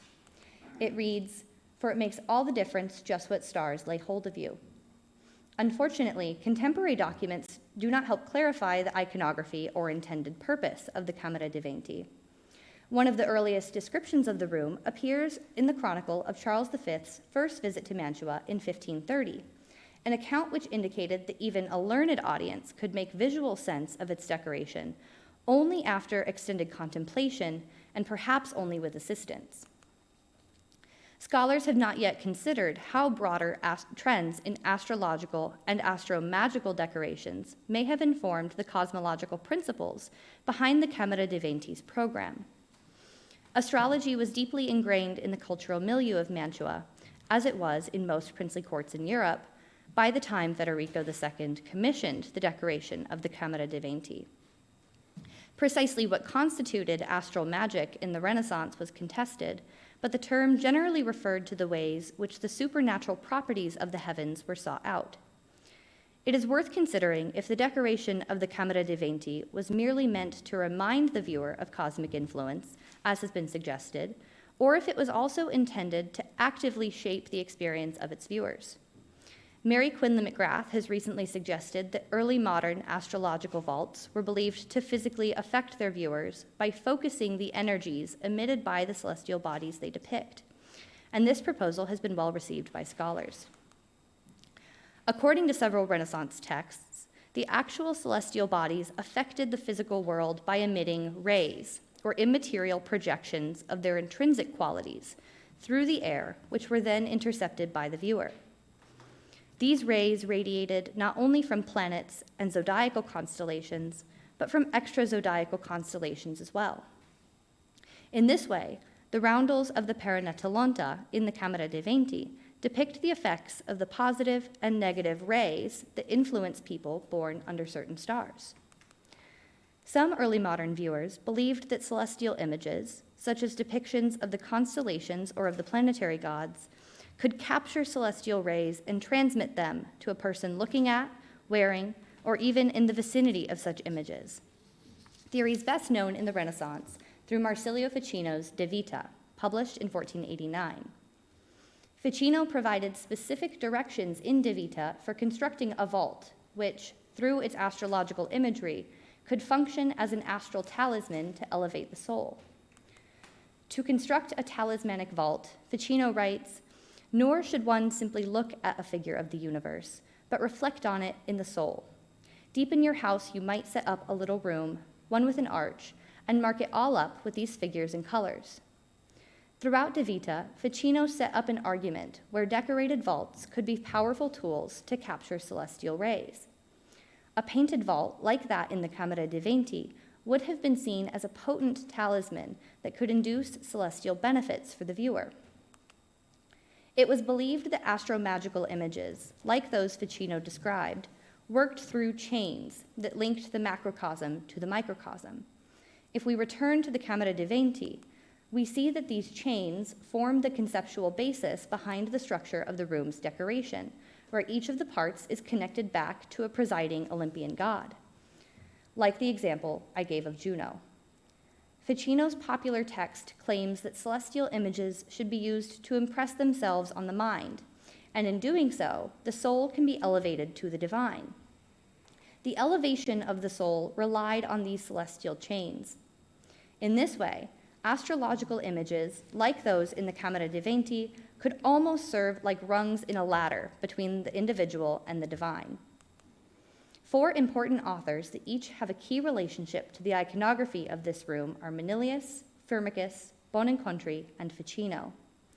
Although the texts related to the decorative program in the Camera dei Venti have been identified, their relationship to astral magic can clarify why these texts were selected. Manilius's Astronomica was one of the few sources, and the earliest known in the Renaissance, to associate the 12 Olympian gods with the zodiac, and was the first to discuss the effects of the Paranetolonta at length. Lorenzo Bonincontri, an associate of Ficino, published the first commentary on this text by Manilius in 1484, in which he added passages from Firmicus's Mathesis to Manilius's text, as Kristen Lippincott identified, and this is the version specifically used for the iconography of the Camera dei Venti. Significantly, Manilius, Firmicus, Bonincontri, and Ficino each individually emphasized the necessity of contemplating the cosmos in order to elevate the soul to bring it into accord with the divine.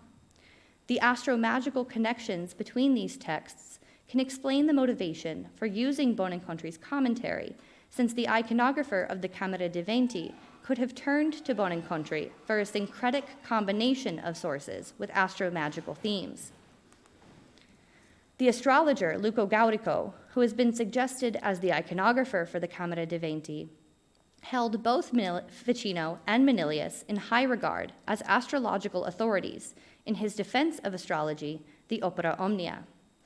Most importantly, Gaurico echoes Ficino's De Vita by claiming that only the study of astrology could reveal the true forms of the celestial bodies that allow mankind to ascend through order and knowledge to the celestial intelligences closest to God. All this suggests that there is an astromagical connection between these 4 authors and the iconographer of the Camera dei Venti. Our patron, Federico II, demonstrated an acute interest in many of these ideas in one of his earliest artistic projects after acceding to power as Marquis of Mantua in 1519, which was the decoration of the Camera dello Zodiaco in the Castello di San Giorgio in Mantua, which forms part of the ducal palace. Attributed to Lorenzo Leon Bruno, the decoration of this large, vaulted chamber is believed to have had an astromagical function for Federico. The frescoes, which depict the Marquis's natal horoscope, feature an image of Hercules in the center of the signs of the zodiac, planets, and Paranetolonta. In this earlier zodiac chamber, the golden ribs that radiate from the central image of Hercules represent the celestial rays described by Ficino. These are literal representations of the celestial rays that flow down from the celestial to the terrestrial sphere. They pass through the signs of the zodiac, the planetary gods, and the Paranetolonta in a similar way that I have suggested they do in the Camera dei Venti. The Camera dello Zodiaco is therefore a crucial precedent for the closely related astromagical program of the Camera dei Venti. The figure of Hercules, as the origin of these celestial rays, represents a kind of spirit or daemon intended to help focus these rays. In the Camera dello Zodiaco, this spirit manifests itself through air, which allows us to better understand the stucco heads representing the winds in the Camera dei Venti, a feature that's long been misunderstood. In the Renaissance, daemons were believed to have an affinity with air and were thought to manifest themselves through the air. The winds in the Camera dei Venti occupy a liminal space in the room where they separate the terrestrial from the celestial. But scholars have not yet recognized that this was the precise role daemons played according to astromagical and hermetic beliefs. In this way, we can understand the winds in the Camera dei Venti as manifestations of airy intermediary spirits who induce the astral divinities to impart their gifts to the viewer below. This would finally explain why the room takes its name from the winds, since the action of inducing celestial gifts was the purpose behind the entire decorative scheme. It has not been noted before, but the Gonzaga had a long tradition of using astromagical talismans similar to those described by Ficino. These talismans were generally small, apotropaic objects that would have been held, worn, and used by their owners. Several examples of these talismans were gifted to the Gonzaga by Luco Gaurico, the court astrologer we have already suggested could have been the iconographer of the Camera dei Venti. These talismans were strikingly similar to some described by Ficino in De Vita.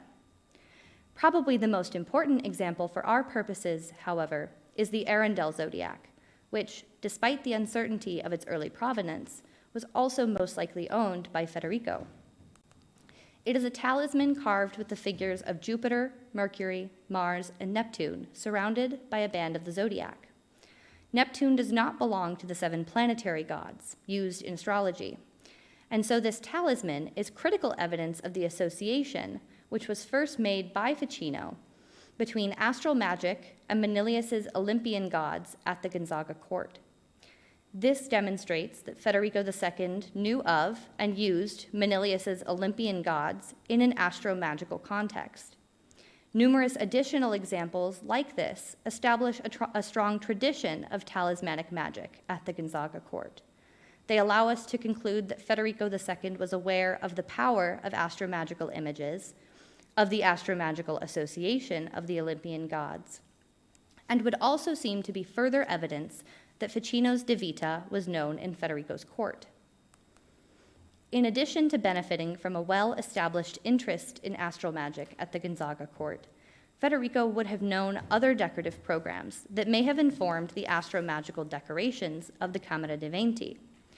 The most important of these was the Salone dei Mesi at the Palazzo Schifanoia in Ferrara. Scholars have analyzed the role of astromagic in the Salone dei Mesi, which, together with the Camera dei Venti, is the only other known example of a large-scale Renaissance decorative program that is based on Manilius's Astronomica. Like the later cycle in the Palazzo Te, the Salone dei Mesi's decorations depict the 12 Olympian gods and individuals in the terrestrial realm below, with each god associated with a month and sign of the zodiac, as they are in the Camera dei Venti. In both programs, Manilius's Olympian gods impart celestial gifts through intermediary spirits, in this case, the deacons in the central zone. Federico was likely familiar with the astromagical significance of the Salone dei Mesi's Manilian images, and it was also certainly known to astrologers and others in Federico's circle.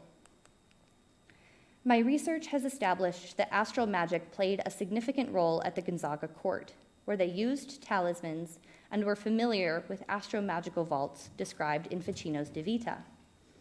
The textual sources behind the program of the Camera dei Venti are closely connected to astromagic and to Ficino, and the similarities behind the Camera dei Venti and both the Salone dei Mesi in Ferrara and the Camera dello Zodiaco in Mantua also provide strong evidence that Federico knew about the magical properties of celestial vaults. In this new interpretation of the Camera dei Venti, the astrological images represented were part of an astromagical vault that was intended, through knowledge of the celestial intelligences, to bring the viewer closer to the divine.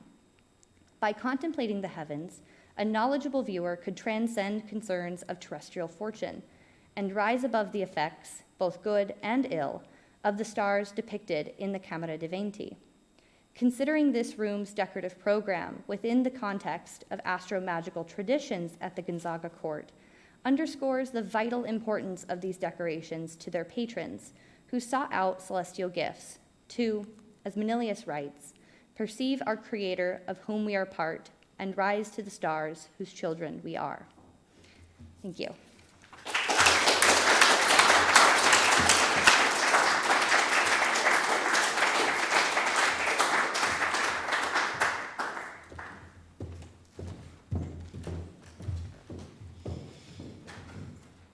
Thank you, Brenna. Our last speaker is Sophia Tew, who will present the representation of Black Africans in Andrea Mantegna's Triumphs of Caesar and Peter Paul Rubens's A Roman Triumph. Sophie.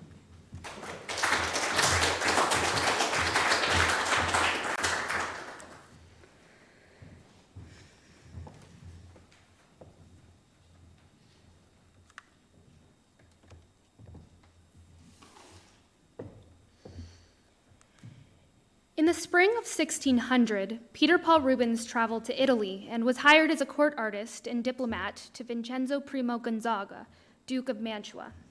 His work for the Gonzaga court would take him to Venice, Florence, Rome, Genoa, and Madrid before he returned to Antwerp in 1608. Throughout his career, Rubens created a staggering number of painted and drawn copies after Italian Renaissance art. One painting that has been neglected by scholarship is a Roman Triumph, painted by Rubens in the early 17th century, long after his time in Italy. This painting is a small-scale pastiche of Andrea Mantegna's Triumphs of Caesar, one of the most famous paintings in the Gonzaga collection. Scholars such as Gregory Martin have noted that overall Rubens intensified elephants in Mantegna's painting that would have been perceived as exotic by a European audience.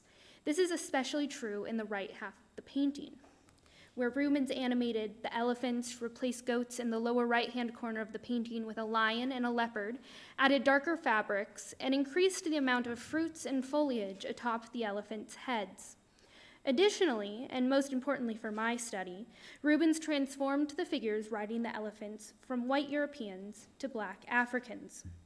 Today, I will be focusing on transformations that Rubens made to the skin tone of some figures within Mantegna's triumphal procession. First, he changed a musician in the crowd from black to white. Secondly, he changed the man riding the elephants from white to black. These changes can be contextualized within depictions of black Africans within the work of Mantegna and Rubens, as well as 15th century northern Italy and 17th century Antwerp. A comparative study of these works can offer a deeper understanding of Europe's shifting relationship to black Africans between the late 15th and early 17th centuries, when the continent participated in a period of intense global expansion. Ultimately, the black Africans of Mantegna's triumphs represent a Gonzaga interest in acquiring black servants and soldiers as a sign of power and status, as was fashionable in the courts of northern Italy during the period. In contrast, in relegating the black Africans to the margins of his painting, Rubens transformed them from indicators of dynastic status to symbols of European expansion and imperial pursuits. Mantegna's Triumphs of Caesar are a grand series of 9 canvases depicting a triumphal Roman parade dedicated to Julius Caesar. The series was painted by court artist Andrea Mantegna for the Gonzaga in the late 15th and early 16th centuries. Though scholars debate the date that Mantegna began the triumphs, the series was most probably commissioned by Francesco II Gonzaga, Marquis of Mantua, from 1484 to 1519. Upon their completion, the canvases were displayed in Francesco's suburban retreat, the Palazzo San Sebastiano in Mantua. Here, Francesco would host diplomatic events and lavish parties, with the triumphs as the visual highlight of the property. The series was representative of Mantegna's interests in accurately portraying a historically grounded Roman scene, and was a representation of the Gonzaga interest in acquiring power, land, and cultural objects. While there are no direct references to the Gonzaga in the triumphs themselves, they would have been surrounded by Francesco's decorative emblems. After its creation in the late 15th century, knowledge of the triumphs was spread through printed and painted copies throughout Europe. As a court artist, Rubens would have had access to the triumphs of Caesar. Andrea Mantegna is one of the only 15th century Italian artists whose work Rubens copied. A Roman triumph departs the most from its source out of all copies made after the triumphs of Caesar, and has a complicated history. Rubens constructed this painting by cutting and combining 2 16th century painted and colored copies of Mantegna's triumphs, perhaps by Ludovico Dondi of Mantua. He stitched these 2 copies together with blank canvas, and then painted over the whole assemblage, starting with the right side of the painting. This was most likely a personal project completed using his memories of the triumphs, printed copies of the series, and the 16th century copies that he used as their base. While the project was most likely not intended for sale, Rubens exerted a large and significant amount of effort and skill to create this unusual pastiche. 3 additional copies after Mantegna's triumphs were in Rubens' personal collection after his death.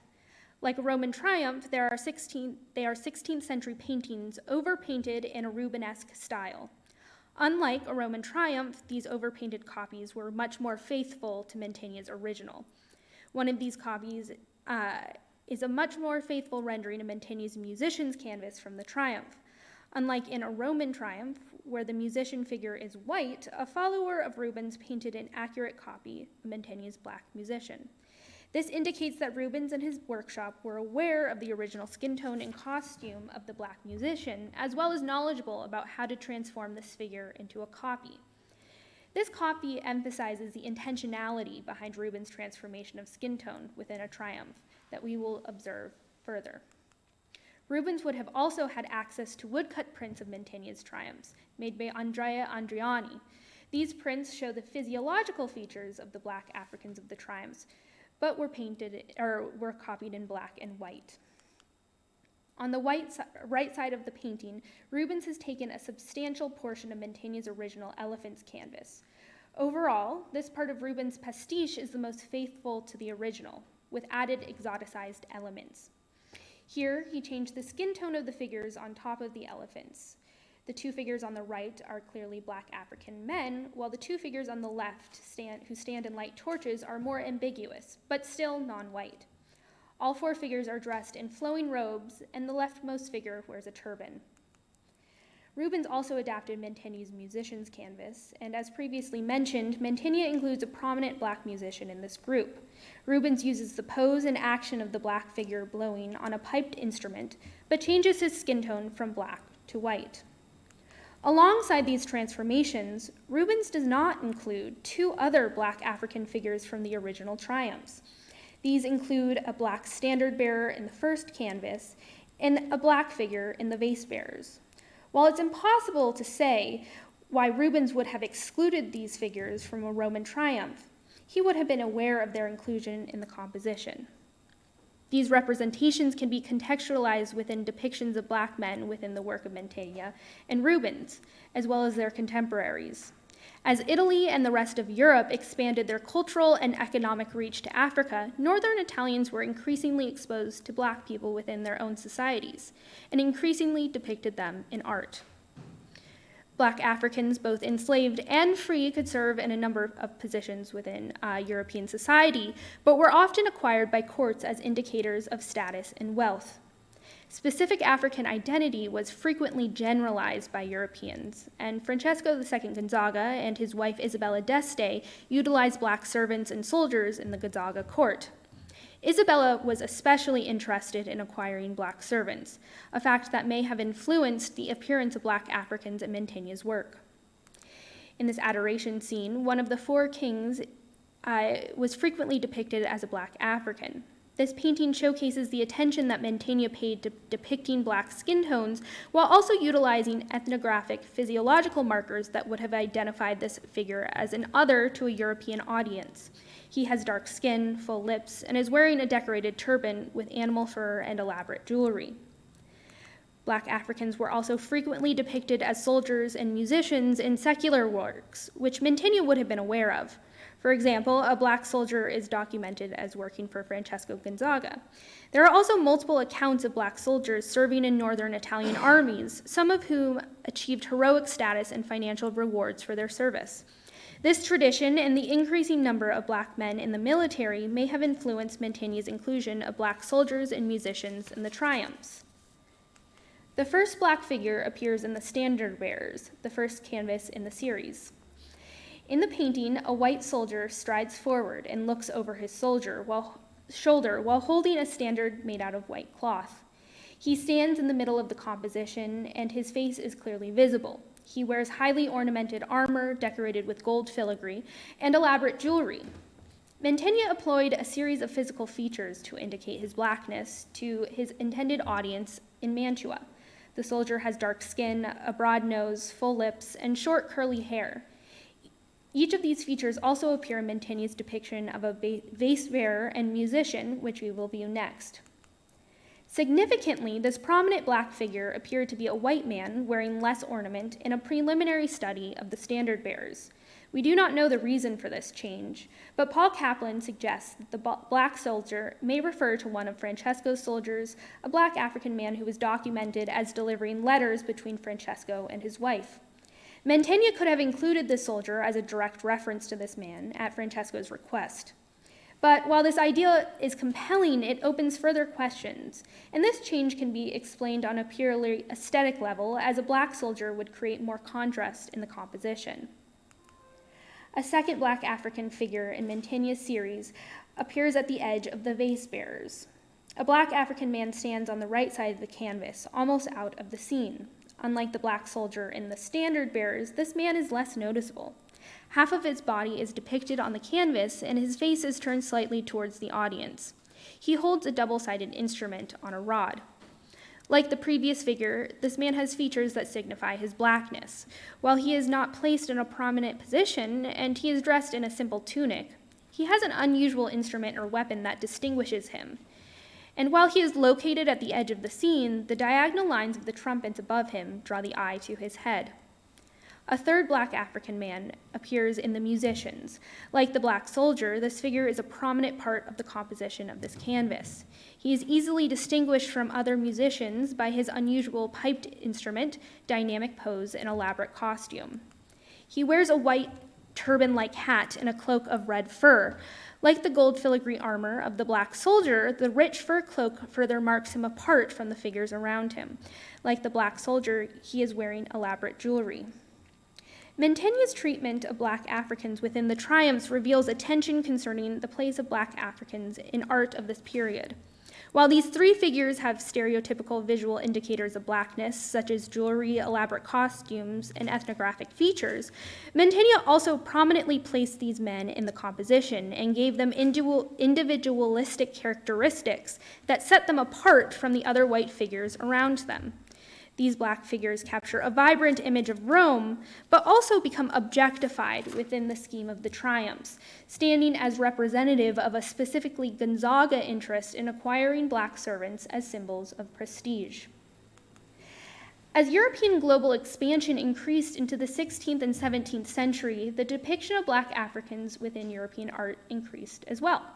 Africans were still frequently depicted as soldiers and musicians, but they were increasingly depicted as servants or slaves in allegorical representations of the African continent. Outside of diplomatic ventures, Rubens remained in Antwerp for the rest of his life. The city was a major commercial and cultural center in the 16th century.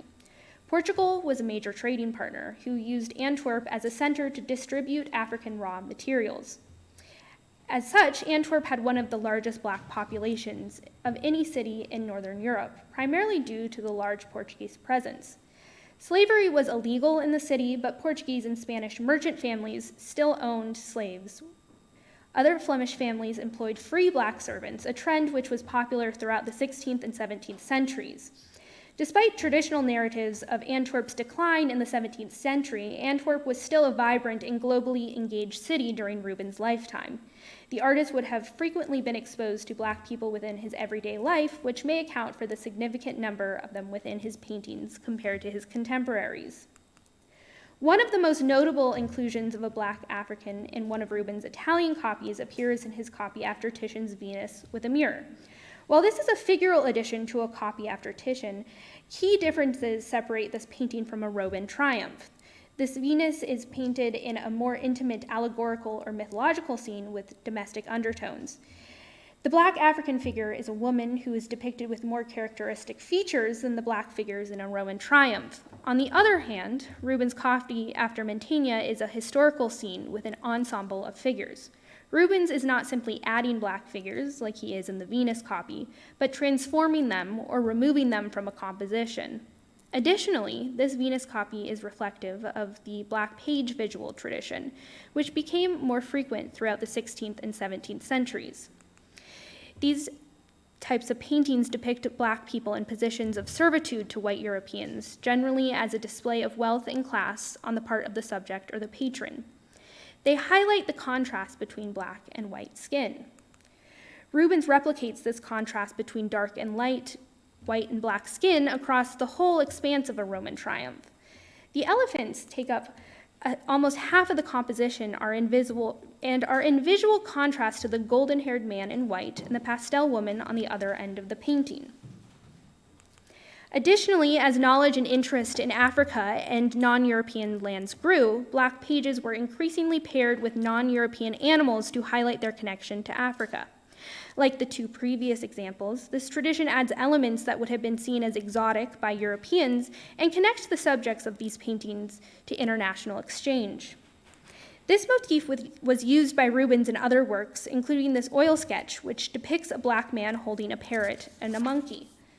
Rubens clearly drew on this motif when depicting the elephants and their riders, suggesting that this change may have been influenced by growing visual trends that condensed Black people into a visual shorthand for Africa and its exoticized elements. Rubens may have also drawn on other triumphal scenes, which included Black figures, such as this painting of the Indian Triumph of Bacchus by Martin van Heemskerk, which Elisabeth McGrath has convincingly argued that Rubens would have been familiar with. While this painting has similar features as Rubens' Roman triumph, such as the classical architecture and crowds in the left half of the painting, and the inclusion of Black figures, this painting depicts a mythological scene with specific geographic and comedic connotations that are not present in Rubens' triumph. Rubens was interested in accurately capturing the appearance of Black skin, as seen in these studio studies of a Black model. As compared, the Black figures in a Roman triumph are clearly stereotyped and indistinct, and are not intended to be individualistic representations of Black men. Rubens relies on skin color, ethnographic features, and their placement on the elephants to signify their Blackness and otherness in this composition. This painting reflects a difficulty within the study of the depiction of Black Africans within early modern art. How do we treat Black figures who are in the background of a painting, who may primarily exist in a composition to increase the perceived exoticism of a scene? Yet, each individual painting of this type adds to the collective pool of European images of stereotyped Black people during this period. This painting is an unusual case study in an artist's active transformation of Black figures, which may have been ignored previously because of these figures' stereotypical qualities or marginalized position in the composition. The seemingly small changes of skin tone within this painting echoes the way that a Roman triumph, which is not centered within a specific place or time, compares to Mantegna's triumphs. It disrupts the specificity that marks the original series. Rubens' painting no longer depicts a triumph of Julius Caesar and is temporally and geographically separated from the context of the Gonzaga court. The changes that Rubens made to Mantegna's painting are reflective of a growing trend to include exoticized and stereotyped representations of Black Africans in European paintings. Unlike the individualistic Black figures that would have been associated with and indicated Gonzaga wealth, status, and court demographics, the Black figures of a Roman triumph hint towards a generalized European identity in contrast to a non-Western other. Thank you.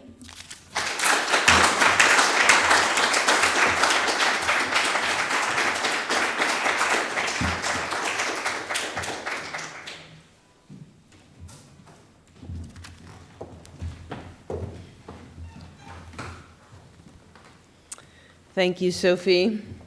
And can I ask Brenna and Rachel to come up to the front of the room as well?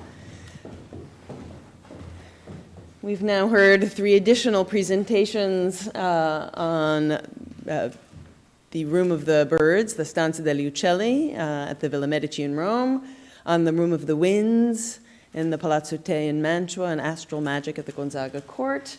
And sort of staying at the Gonzaga court, but then making a migration north to Antwerp on the Rubens Roman Triumph and how that interacts with the model upon which it drew and the transformation of Black Africans. So you now have 3 experts before you.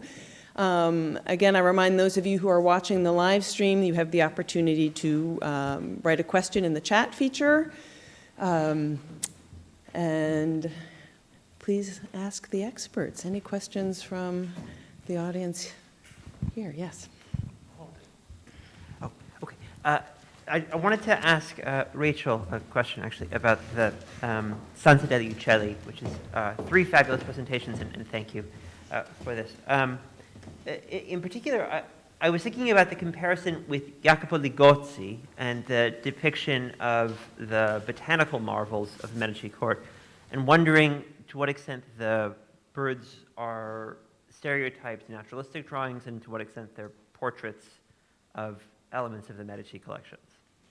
Thank you for that question. That is a really great one, and one that my research has brought me to.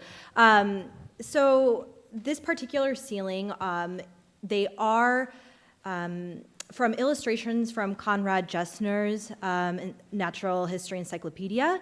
And so they are direct sort of illustrations of those, but nothing in particular coming from the Medici collection. They did have aviaries in which some of these birds depicted do come from those aviaries. And the turkey in particular, they would have on their properties, and it was also kind of a Medici symbol as well. They had a tapestry called Dovizia, wealth or abundance, where there was a turkey placed on the tapestry, and they would move it. It was commissioned by Cosimo, and it moved with him from the Palazzo Vecchio to Palazzo Pitti, so it was a quite important one. So it's not unsurprising that it showed up in the ceiling. Thank you for your question.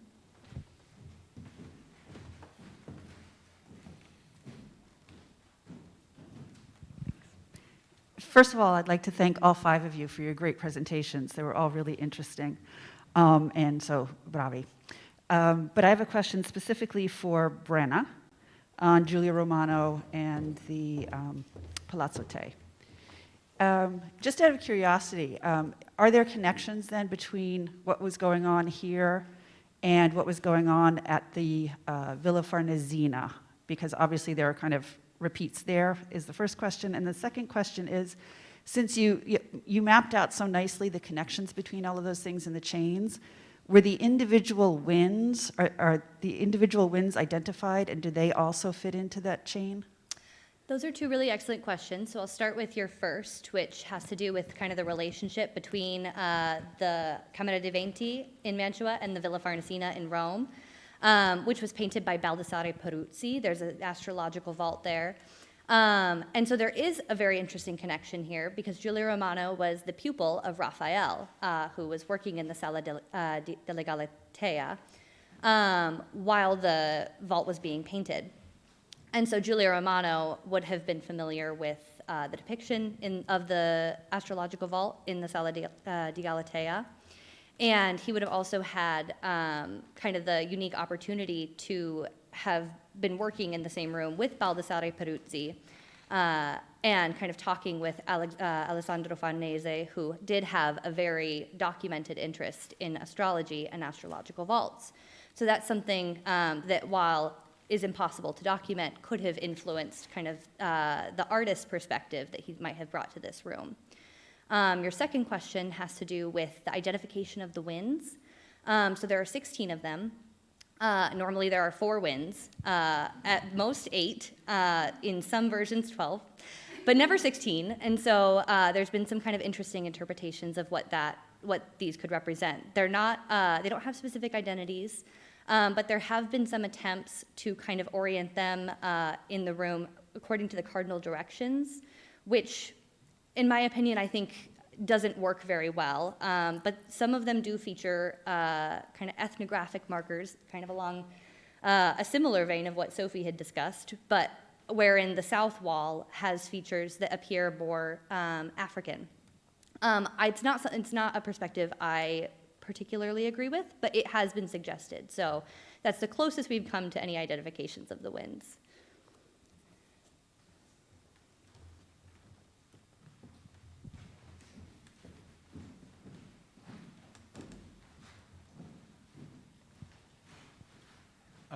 In the Mantegna Rubens talk, do you know anything about the reason for Rubens to do such an enormous copy or variation on Mantegna? I mean, he came to Italy and trained by copying some of his older masters and some of the paintings that he admired. but such a large composition, was it commissioned? Was it for his own benefit? What can you tell us about that? Yes, so thank you for that question. It's a great one. So it concerns questions of why Rubens would make this copy in the first place, whether it was commissioned or what exactly was the purpose. And this is a question that comes up continually in research about this painting. And first, I'd like to just make clear, because it's a little bit hard to imagine the size and scale of this painting. Rubens' copy is actually quite a bit smaller than you would expect. I'd say it's about the size of this table, just so you can visualize it. So he's working off of smaller copies of Mantegna's Triumphs, which is massive. And so it could easily fit in his studio or his home. And scholars believe that it would have been a personal copy that he worked on over a couple of years or a longer period of time that he would set down and return to.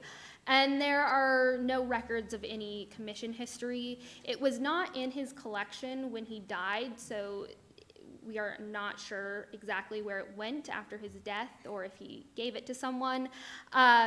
But it seemed to be a personal exercise using his sketches and memories in the prints after Mantegna's Triumphs. Thank you. And that brings up a good point, this little point of actually putting the dimensions when you have the slide, because I have the impression that it was, an enormous painting. I mean, just the way the slide showed. So it might be a good idea to actually have the dimensions there on the slide. Yes, I believe I put them in the first slide, but yes, I'll make that clear. Yeah. Thank you, though.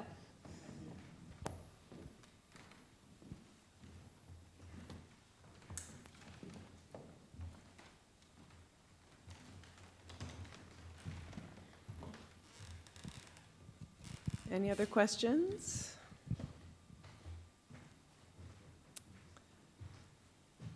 Okay. Here's one. Andrew? I actually don't have a question. I have a comment in reference to Palazzo Schifanaia, which Molly and I saw yesterday.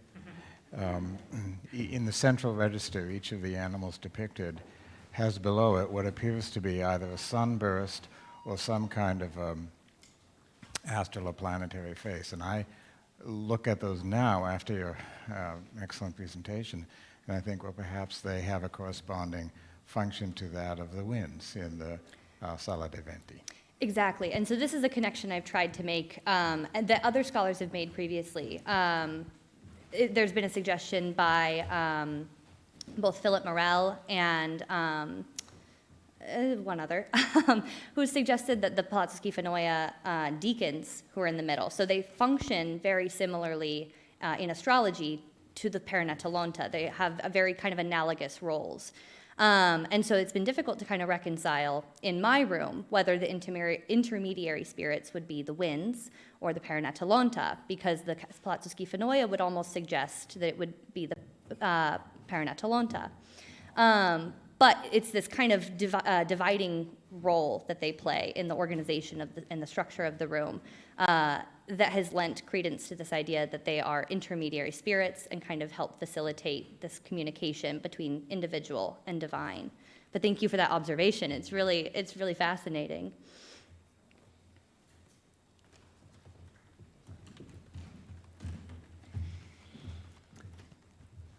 Okay, well, if I could ask Bennett and Megan to come up to the front of the room. We'll all be masked bandits. These 5 students have now, except for a couple of seminar papers that they will submit next week, have, with today's presentations, essentially now completed all degree requirements for their master's degree. And we would like to present them with a gift, a memento of their experience here in the symposium, and to congratulate them personally. So I'd like to ask Professor Sally Cornelison and Professor Jonathan Nelson to also come up so that we could, as you wildly applaud, congratulate them with us. So.